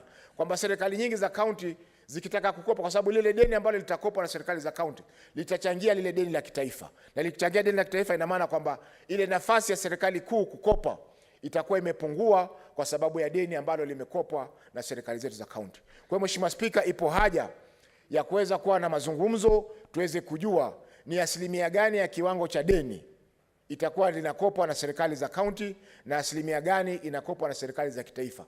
Kwa sababu lazima serikali za county pia zipate fursa ya kufanya miradi ya maendeleo bila ya kushurutishwa ama kuzuiliwa kwa njia moja au nyingine. Kwa hiyo Mheshimiwa Spika, kwa kumalizia nasema kwamba mswada huu tunaunga mkono, lakini marekebisho lazima yafanywe, kwamba iondolewe ile nafasi ya kuripoti kwa bunge la kitaifa peke yake.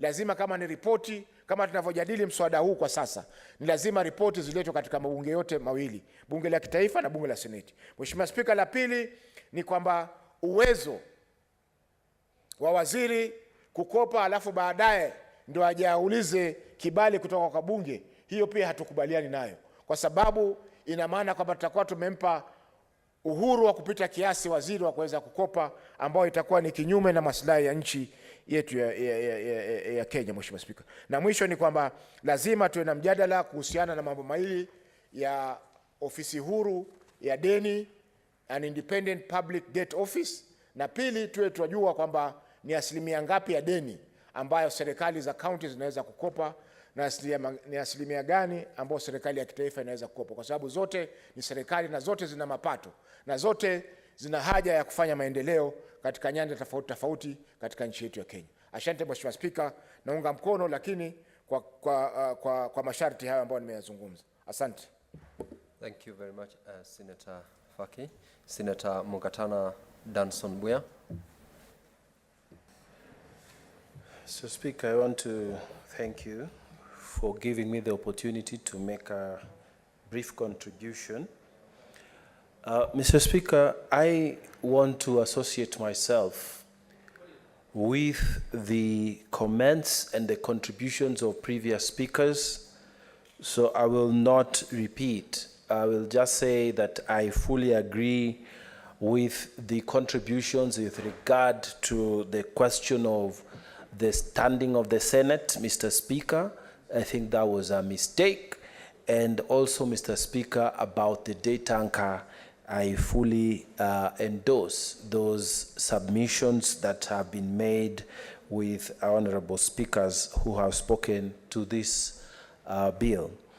Mr. Speaker, the point I wanted to make, which is slightly different from what the preceding speakers have said, is that we are only discussing the question of procedure of how to report the debt,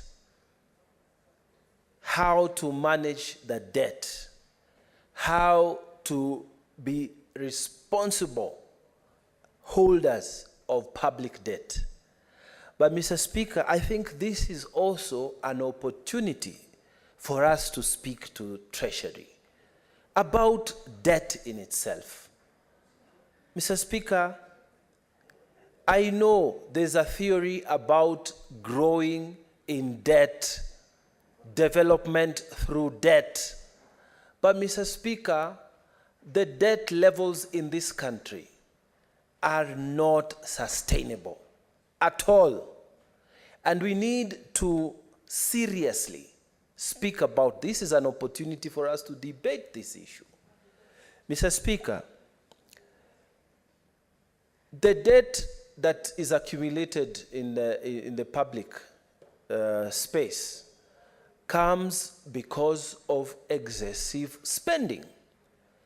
Government that goes into debt, into deficits, is because, Mr. Speaker, they are spending more than what they are generating.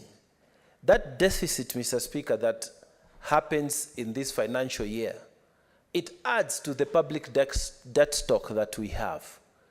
And Mr. Speaker, nobody from the Treasury has come out strongly to tell us these are the measures we are putting down as a nation to cut down on public debt.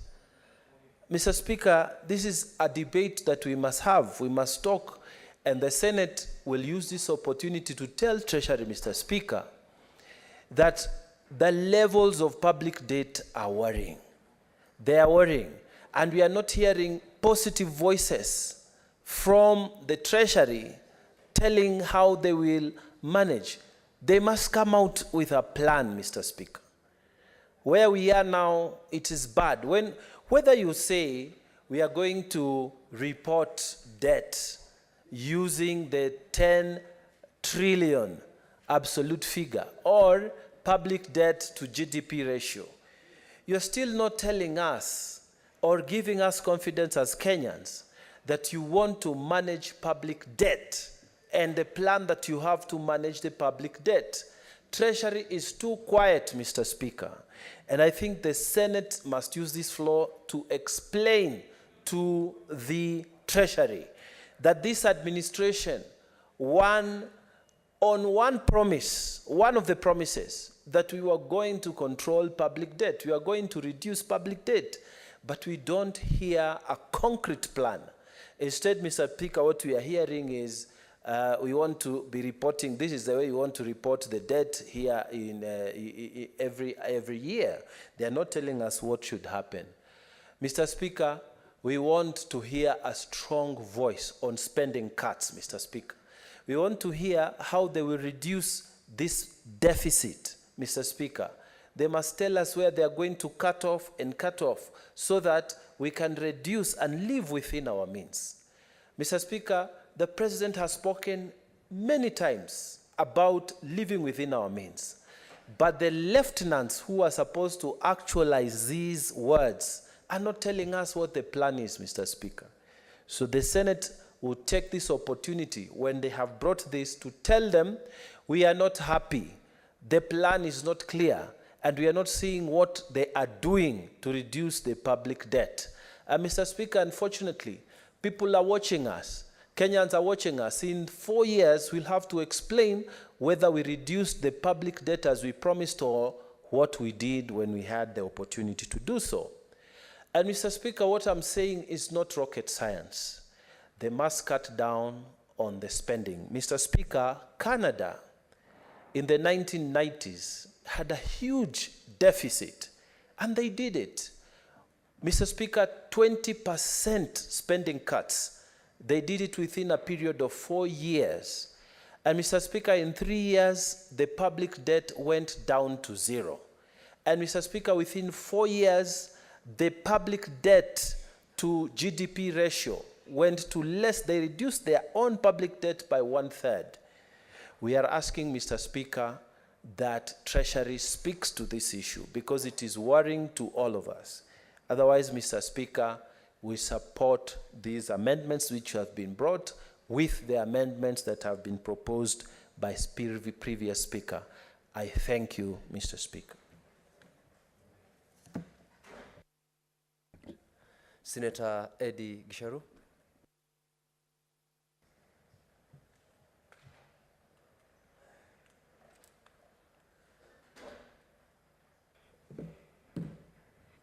Thank you, Mr. Speaker, for giving me the opportunity to actually also be able to share some thoughts on this particular bill. And Mr. Speaker, as I had told the substantive speaker, I'm grateful to be back in the House and to be able to contribute to the House. And I don't want to forget to thank the people of Migori for the support they have given me in the last 3.5 months that I've been unwell.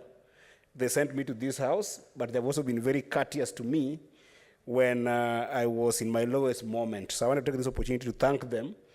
And I thank them because I'm also glad that during that time, I was able to engage appropriately with the committee that their vote enabled me to be part of, which is the Committee of, on Finance and Budget of the Senate. And with that regard, also, I want to thank so much the chair of the committee, Senator Captain Ali Roba, who has actually enabled us to, for the first time, engage very soberly with the National Treasury on this issue pertaining the debt burden of our country. Mr. Speaker, I think that most of my thoughts and most of my alignment in terms of support to this bill were definitely, echoed in the report and therefore the bill that has been tabled here while we're in the committee. However, there are some aspects of this bill that I think that is important that I do emphasize on. And I want to start with probably where my senior brother, Senator Danson Mungatana, started with on the issue of deficit. Mr. Speaker, I do understand the concern that my brother has on the issue of deficit. But I want to be more liberal in this thought of deficit because, government is not a trading entity to the extent that we are always going to have a deficit if you're going to be in government. The question then is what actually constitutes your deficit. If your deficit is actually more towards the issue of development, then it's a worthy deficit. But if it's the issue of more consumption and what we are seeing as paying bills in this country, whereby over 62% of our government spending goes to paying recurrent budgets, then that's a problem. And then the second bit of it that I wanted to emphasize, because it might water down this bill, is the issue of where then do you finance that deficit. If you borrow from outside the country, it sometimes makes it easier than if you borrow within the country, which then leads to crowding out. So this bill, if I were to perhaps refrain the essence of it, is actually a debt relief bill. Having a debt is okay. But when you have debt that you can't manage, then it says that you have to actually have a relief mechanism. And the bill is at the essence of actually being able to realize that as a country, we need to manage the debt. It's not that we have a problem with having the debt. And for the time, Mr. Speaker, we actually went through all the options that we have to be able to manage our debt. I do appreciate, honestly, and in Kiswahili they say, mugala muue lakini haki mpe. I think that we sat with the chairman of the budget committee. We went through every tool that economically makes sense with the minister, or rather the CS for finance, Professor Juguna, and I do appreciate him, and looked at all the options that are available for us to manage our debt, starting from things like how can we engage on interest reduction. And Mr. Speaker, we came and looked at issues around how do we even need perhaps to change the terms of our loans to be able to manage this debt, Mr. Speaker?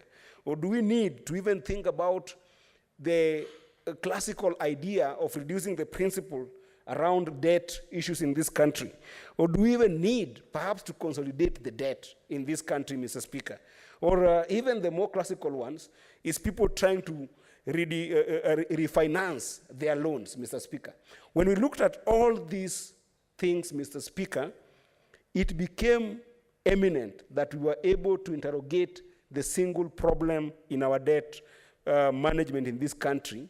And the problem, as articulated by this bill, Mr. Speaker, is what we call the metric discipline, whereby people who came before us, who are parliamentarians, when they think about going for debt, you come up with an absolute number, and then you cap that we want to borrow up to 10 trillion. But then what you lose the sight of is that if this 10 trillion was to be subjected into your economic capacity, which is otherwise called GDP, then what does it come up to? And that is how we came up to realizing that our debt situation is 64.1% of our GDP. Why? Because we started by putting a number without realizing where do we stand in terms of our GDP. And therefore, Mr. Speaker, this debt relief bill is going to help us to actually objectively put this debt borrowing mechanism of 55% as a percentage of GDP in its net present value, meaning that at any given time that we look at our GDP and we want to borrow as a country, then you're looking at what is our GDP at that particular time in point, at that particular point in time, and then you go 55% of that, Mr. Speaker. I find this brilliant, Mr. Speaker, because it then helps us to be able to put it as a performance metric. And Mr. Speaker, this is going to enable us to do three things which are very important for this country to be able to manage our debt. Number one, Mr. Speaker, if in any case that we find that our economy is contracting, then it will mean that the percentage remains, and therefore the borrowing become a constant, and therefore it also contracts. This is brilliant, Mr. Speaker, because that is the mechanism that actually will be able to help us manage a debt that we cannot be able to deal with. But the good thing is that the vice versa is also standing, in the sense that if the economy does expand, therefore, Mr. Speaker, then it means that the gap that you have, the window of borrowing that you also have, will also have to expand. And that, therefore, will mean that it will be a development matrix that actually forces you to start thinking about borrowing within some priority items, which for me, I think will be very developmental. But also, if you think about it, we are having exchequer receipts that every single day, Mr. Speaker, at the end of the week, the Treasury has to think about paying for interest, Mr. Speaker. So if we go with this metrics, Mr. Speaker, it will also mean that that also remains the same and true for interest. When the economy contracts, and the interest will also contract because we are pegging this to a percentage of our GDP rather than an absolute value. Mr. Speaker, lastly, and this is what I wanted to invite the House to actually think about critically. You see, when we discussed this with the Treasury and the Minister for the CS for Finance, we then told him that then, if this is a good idea, how then do we come with a compliance plan? And in this bill, Mr. Speaker, the minister, together with our committee, worked very strongly to come actually with absolute values. Because we are saying in this bill that if we choose these metrics, then how do we come from that 64.1% down to a manageable level of this 55% now that we can constantly go with? And Mr. Speaker, we have a compliance plan in this bill, whereby we are saying that by 2024, this will have reduced to 61.8%. And this is a target we have given the Treasury, and we can be able to hold them accountable as a House, and also as Parliament, together in the National Assembly. By 2025, we are proposing here that then it will go to 60.1. By 2026, take it down to 58.2. And then by 2027, automatically go to 55%, Mr. Speaker, as envisaged in this amendment. So I find it to be brilliant, Mr. Speaker. And as I finished, Mr. Speaker, the bill does recognize and does appreciate does appreciate the elements of Article 214. And Article 214, Mr. Speaker, is anchoring the fundamentals of houses of Parliament to be able to speak of when does the Treasury and the Ministry able to go out of the established premises of this bill, Mr. Speaker. And that's why we have got an exceptional clause. The fact that if you have got exceptional circumstances where we need to borrow out of what we have set as a country, then we can be able to actually go back and review. And these exogenous factors, Mr. Speaker, are obvious. We've seen them in national and global occurrences. Globally, we have seen sometimes things like currencies that we are trading on, sometimes being very volatile because of different challenges, Mr. Speaker. So in case whereby we have got a runaway exchange rate because the currencies that we are trading on have caused a devaluation of our own currency, Mr. Speaker, then it is natural economically to be able to come back to the House and seek permission to go beyond a regulation. Mr. Speaker, we have got instances that we have seen in this country, COVID-19, for instance, a variety of nature that caused a lot of staggering elements in the issues around debt management. We can review it at that point, Mr. Speaker. In terms of war, Mr. Speaker, we can end up being in a war situation, whether with an external country or within the country, that necessitates that we have to review our debt management, Mr. Speaker. And lastly, Mr. Speaker, we have seen in this country instances of variety of nature like a time of famine and a time of locust invasion in this country, Mr. Speaker, where if you don't adjust on what you can be able to borrow, then you can end up mismanaging the economy. So, Mr. Speaker, with this kind of proper proposition on debt relief and debt management, I want to urge the House that this is the first time that this committee that is called the Committee on Finance and Budget of this House, together with the National Assembly and together with the ministry, have actually thought more scientifically of how we manage our debt. And I want to urge my colleagues that we support this bill because it gives us a compliance plan that we go with and be able to assess whether we are making progress.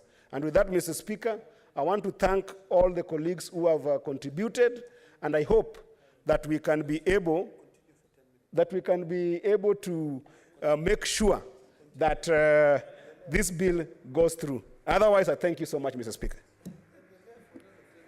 Thank you, Senator Eddie. And I'd like to applaud you for taking your time off the hospital bed and the demands of the condition you are in to be in the House. I can see from my request, I still have got Senator Okongo Mogeni and Senator Olekina Ledama. Senator Mogeni.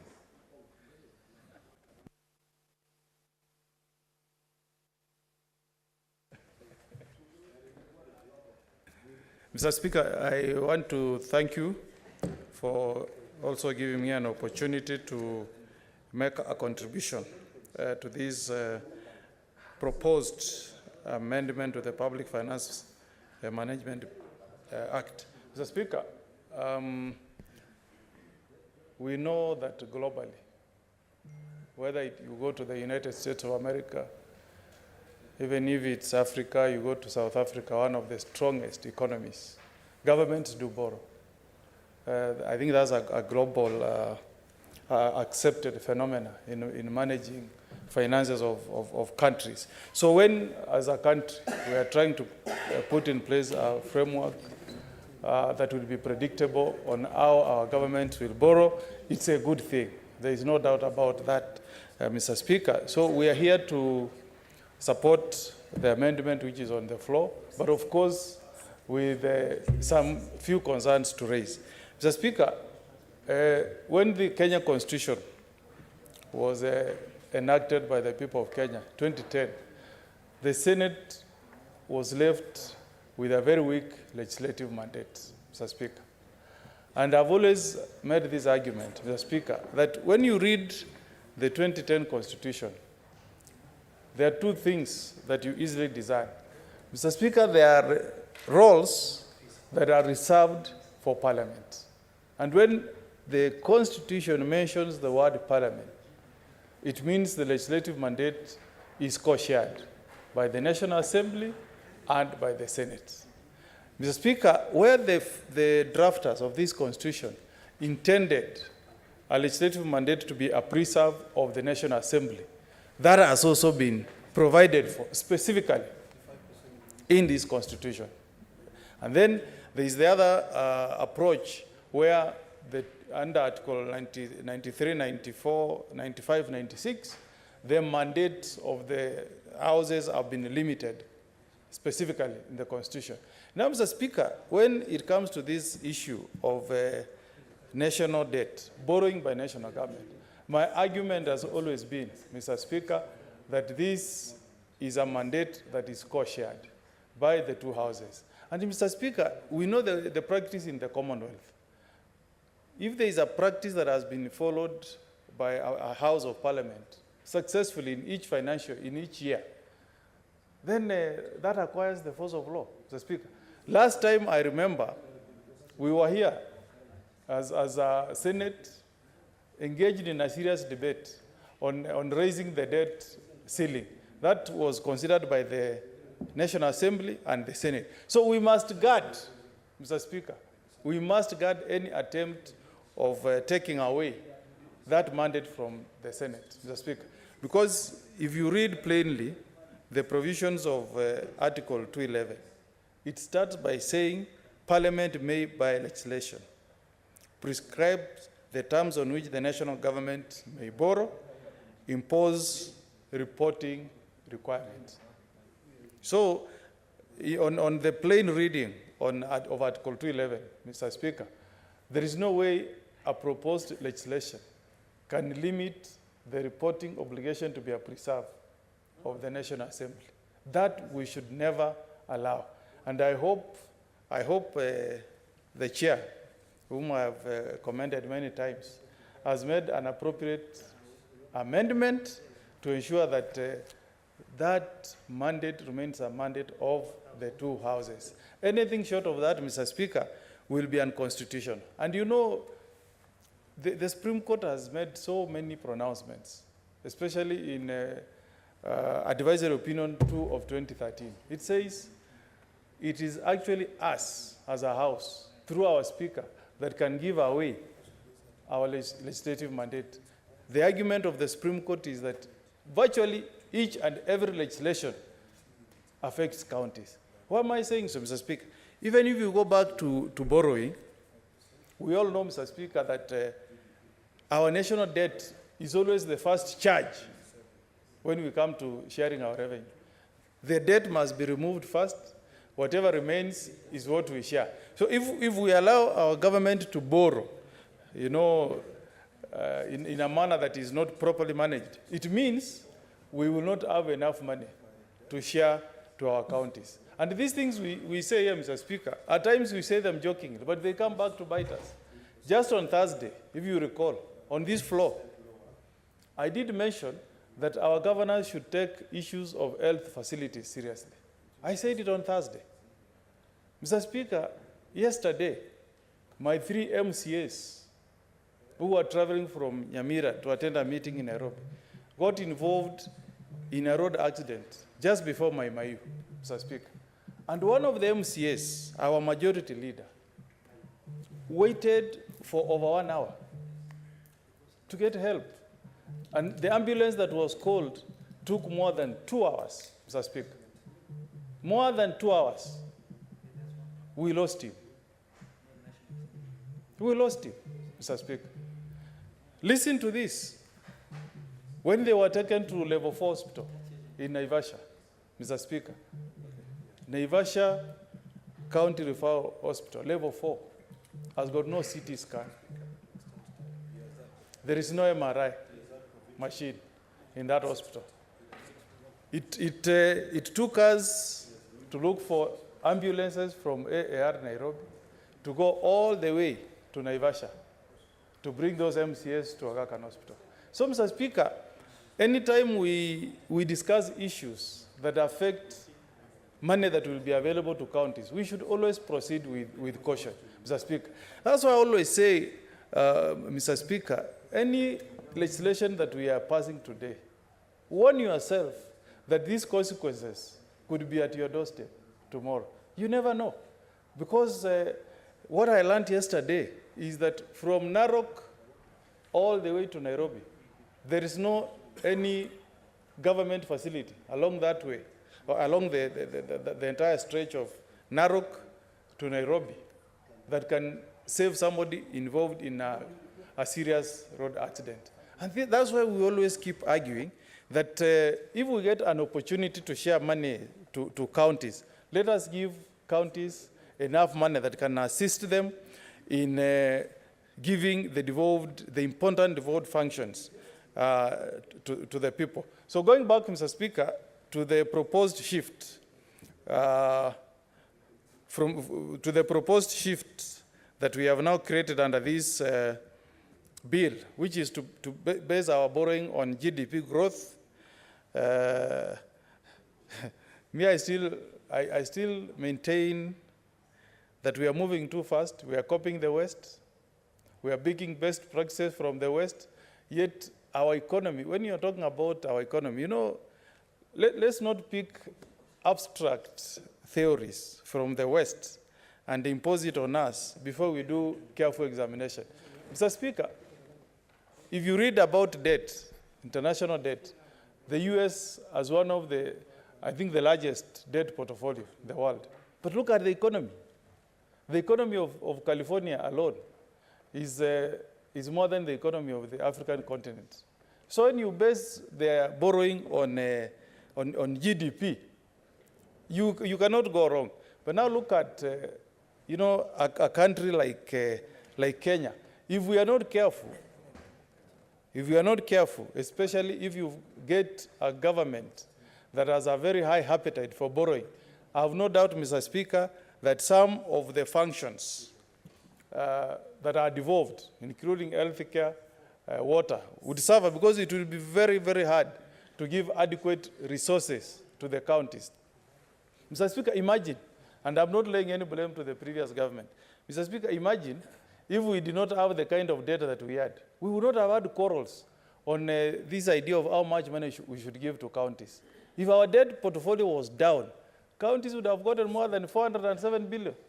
But now we are fighting because, Mr. Speaker, a huge chunk of the revenue that we collect as a country goes to servicing debt.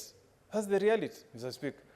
If that debt portfolio was properly managed by the previous regimes, we'll be having more than enough money to send to our counties. And remember, by passing this legislation, you're going to give a free, almost a blank check to the government of the day on borrowing. No. Yeah? You want to inform me? 2:11. No, my time is not up. My time is still there. So the point I'm making is that anybody, even if it's me, who is president, maybe that time will come. If I'm a president today, and I know that I'm not under the watchful eye of Parliament as an institution, I'll borrow carelessly, you know. Even when I go to the bank today, if I have a blank check, I'll borrow carelessly. But when I know that the bank would be careful to ensure that I don't borrow more than 30% of my net, Senator my non-net income. Mogeni, it is now 6:30 p.m. and the chair seeks to invoke the provisions of Standing Order 34 2A and extend the sitting of the House for not more than 15 minutes. Okay. So I hope you're closing your contribution so that we permit So then let me wind up so that the chair Ledama to contribute, yes, and the chairperson of finance to reply. Mm-hmm. So in summary, Mr. Speaker, the most important point why I really chose to contribute today is to ensure that we protect the legislative mandate of the Senate. That we should never cede to the National Assembly, because that will be violating clear provisions of the Constitution. If that is taken care of by Chair, Mr. Speaker, I'll be comfortable to support this proposed amendment, but with a caution that giving the government of the day a blank check on borrowing without Parliament acting as a check is a very dangerous route which we should not take. Thank you, Mr. Speaker. Thank you, Senator Mogeni. Senator Ledama.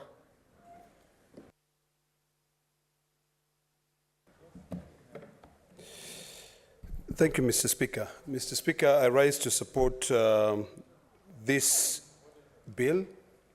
I think it's important that we instill fiscal discipline in our management of public resources. Mr. Speaker, I was sitting down here and I was having a conversation with the chair of the Finance and Budget, and that's what made me actually contribute to these amendments. One of the things that made me feel very happy about this amendment is the fact that we are now defining the term parliament the way it ought to be defined. Parliament, the meaning of parliament, a lot of people out there would say parliament. And in that case, they would be referring to the lower house. But parliament is both houses. It is the Senate and the National Assembly. And the fact that you are now requiring anything that has to do with the public debt to be considered by both houses is something that you're beginning to recognize the importance of the county governments. Mr. Speaker, we talk about, one of the amendments talks about this issue of the debt ratio to the GDP. If you look at, anyone goes out there and Google currently and say, what is the debt ratio to GDP for the country of Kenya? The figures that we have dates back to December 2022, which is at 67% of the debt ratio. Now, if this amendment, which is now being proposed, so that by the year 2027, the Cabinet Secretary in charge of Treasury would be able to lower this down to 55%, it is something that I can actually be able to support. And if you look at already, the figures that have been given and have been calculated by the committee, it has come down to 64.1%, which means there is a slight downward trend of about 3%. What is important, Mr. Speaker, is that as a country, we now have to learn on how to live within our means. Whenever I hear people talking about this bottom-up economics model, I actually tend to believe that none of them really understand what it is. It is just a beautiful phrase that you end up using it and you say, this is it. But the reality of it, if you go down and you define what that bottom-up should actually mean, it should be defined in a way that it creates employment, number one. It ensures that at least every county ensure a fiduciary responsibility. Earlier on, Mr. Speaker, we are debating, there was a statement which had been brought here about the issue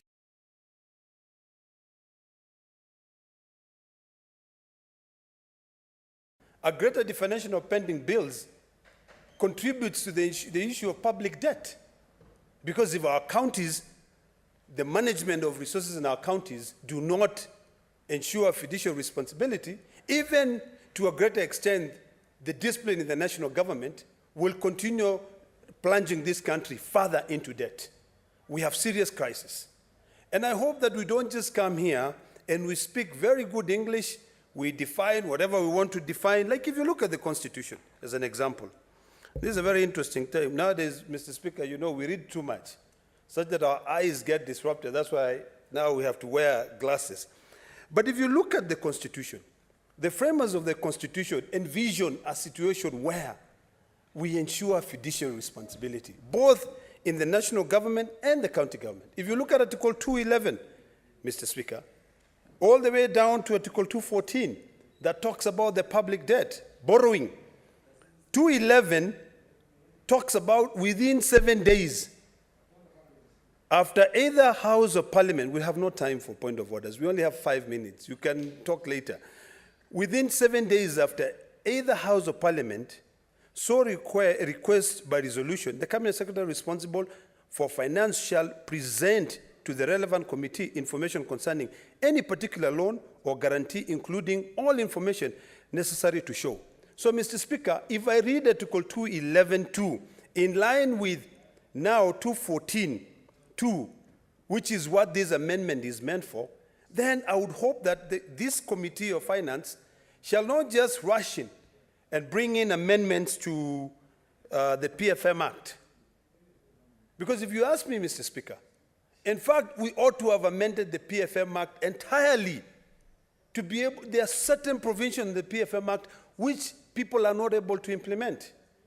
I dare say, and I want the chairperson to listen, that if you look at Section 109 of the PFM Act, if you go from Section 109 all the way to 116 when it comes to the issue of ONSO's revenue, funds accounts.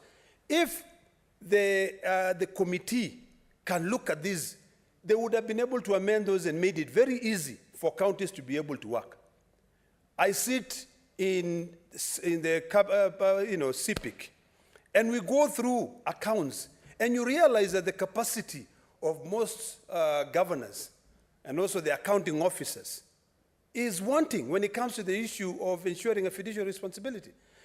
Some of them say, you require us to implement the PFM Act, and it is very difficult for us to do that, because if you go back and you look at the county government regulations, PFM Act 2015, most counties and also most practices disregarded saving clauses.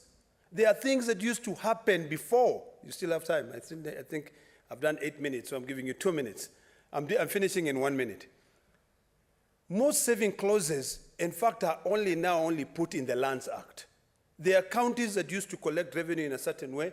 They disregarded that, and the PFM Act did not. So I want to employ upon the committee chair and his able member to look at the entire PFM Act, not just to rush in and say, oh, we want to just deal with the issue of the public debt, changing from national debt to public debt. I think it is imperative that you now look at the entire financial management of this country from counties and the national government. Mr. Speaker, because of time, I support. Thank you, Senator Olekina. I now call upon the mover to reply. Thank you very much, Mr. Speaker. I beg to reply. I have listened to a lot of contribution from my colleagues in various issues. They've raised some issues of critical concern to them as it relates to amendments that is proposed for the bill. One of the amendments that they are concerned with is the issue of reporting public debt. Is it going to be only at National Assembly, or it's going to be to both houses? That is one of our amendments, that it should be to Parliament, meaning both houses. On the issue of prudence, is this amendment proposed going to give, Mr. Speaker, the CS National Treasury the free will to borrow as he sees fit? The answer to that question is really, when our current debt ceiling is translated to percentage of the current GDP, our debt ceiling stands at 64.1%. Actually, what the amendment proposed in this bill is much more restrictive than where we are at currently. And the bill goes further to give the CS National Treasury 5 years to comply, to bring down the GDP, the public debt to GDP to within 55% of the GDP.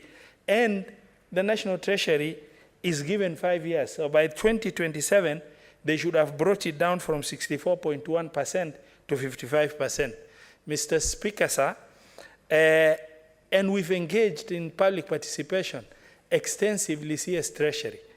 Honorable Senator, for Narok, my brother Olekina, we have engaged very extensively as to how the CS and the National Treasury intends, because the object of the bill is to be able to manage public debt ceiling. Arbitrarily in the past, it was a request, and then we give an absolute number based on nothing. This is what has been happening. And we say 10 trillion, 9 trillion, and maybe based on that trajectory, maybe Treasury would have come and requested 12 trillion as an absolute ceiling. But based on what? It must be based on some scientific data that is able to put a self-restrictive limitation where borrowing is limited within 55% of the GDP, and when the performance of the economy grows, then the borrowing window expands. If the performance reduces, the borrowing window reduces because it's a percentage of the GDP. And when we engage the CS Treasury on how from 64.1 he plans to bring it down, what is contained in budget policy statement and has been very consistent, Honorable Speaker, is the CS has proposed that in 2024, by the end of the 2023-2024 financial year, he intends to bring it down from 64.1 to 61.8. And then by the end of 2024-2025, further down from 61.8 to 60.1. And in 2025-2026, further down to 58.2, and finally by 2027, which is the window given to bring it down to within 55% of the GDP. Then the onus is upon National Treasury and CS National Treasury to make sure the performance of the government in terms of GDP growth is realized as it is. Mr. Speaker, sir, as I reply, you know, this critical issue obligates with prudence National Treasury, CS National Treasury to be able to make sure that every time a borrowing is suggested, it will be based on that absolute present value of the performance of the GDP of the government to be able to determine that. Mr. Speaker, sir, I beg to reply, and Honorable Speaker, pursuant to Standing Order number 66-3, I beg that the putting of the question be put to a later date, and I reply. Thank you.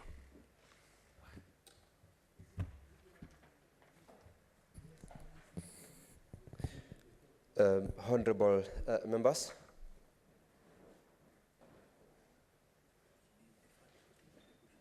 Before we adjourn, we will defer the putting of the question to tomorrow when the House will resume, pursuant to the request that has been made by the Chair and in cognizance of the fact that we do not have the requisite numbers to do that. Honorable members, it is now, having invoked the provisions of Standing Order 34-2A earlier on, it is now 6:45 p.m. Time to adjourn the Senate, and the Senate therefore stands adjourned until Wednesday, tomorrow, 9th August 2023 at 9:30 a.m.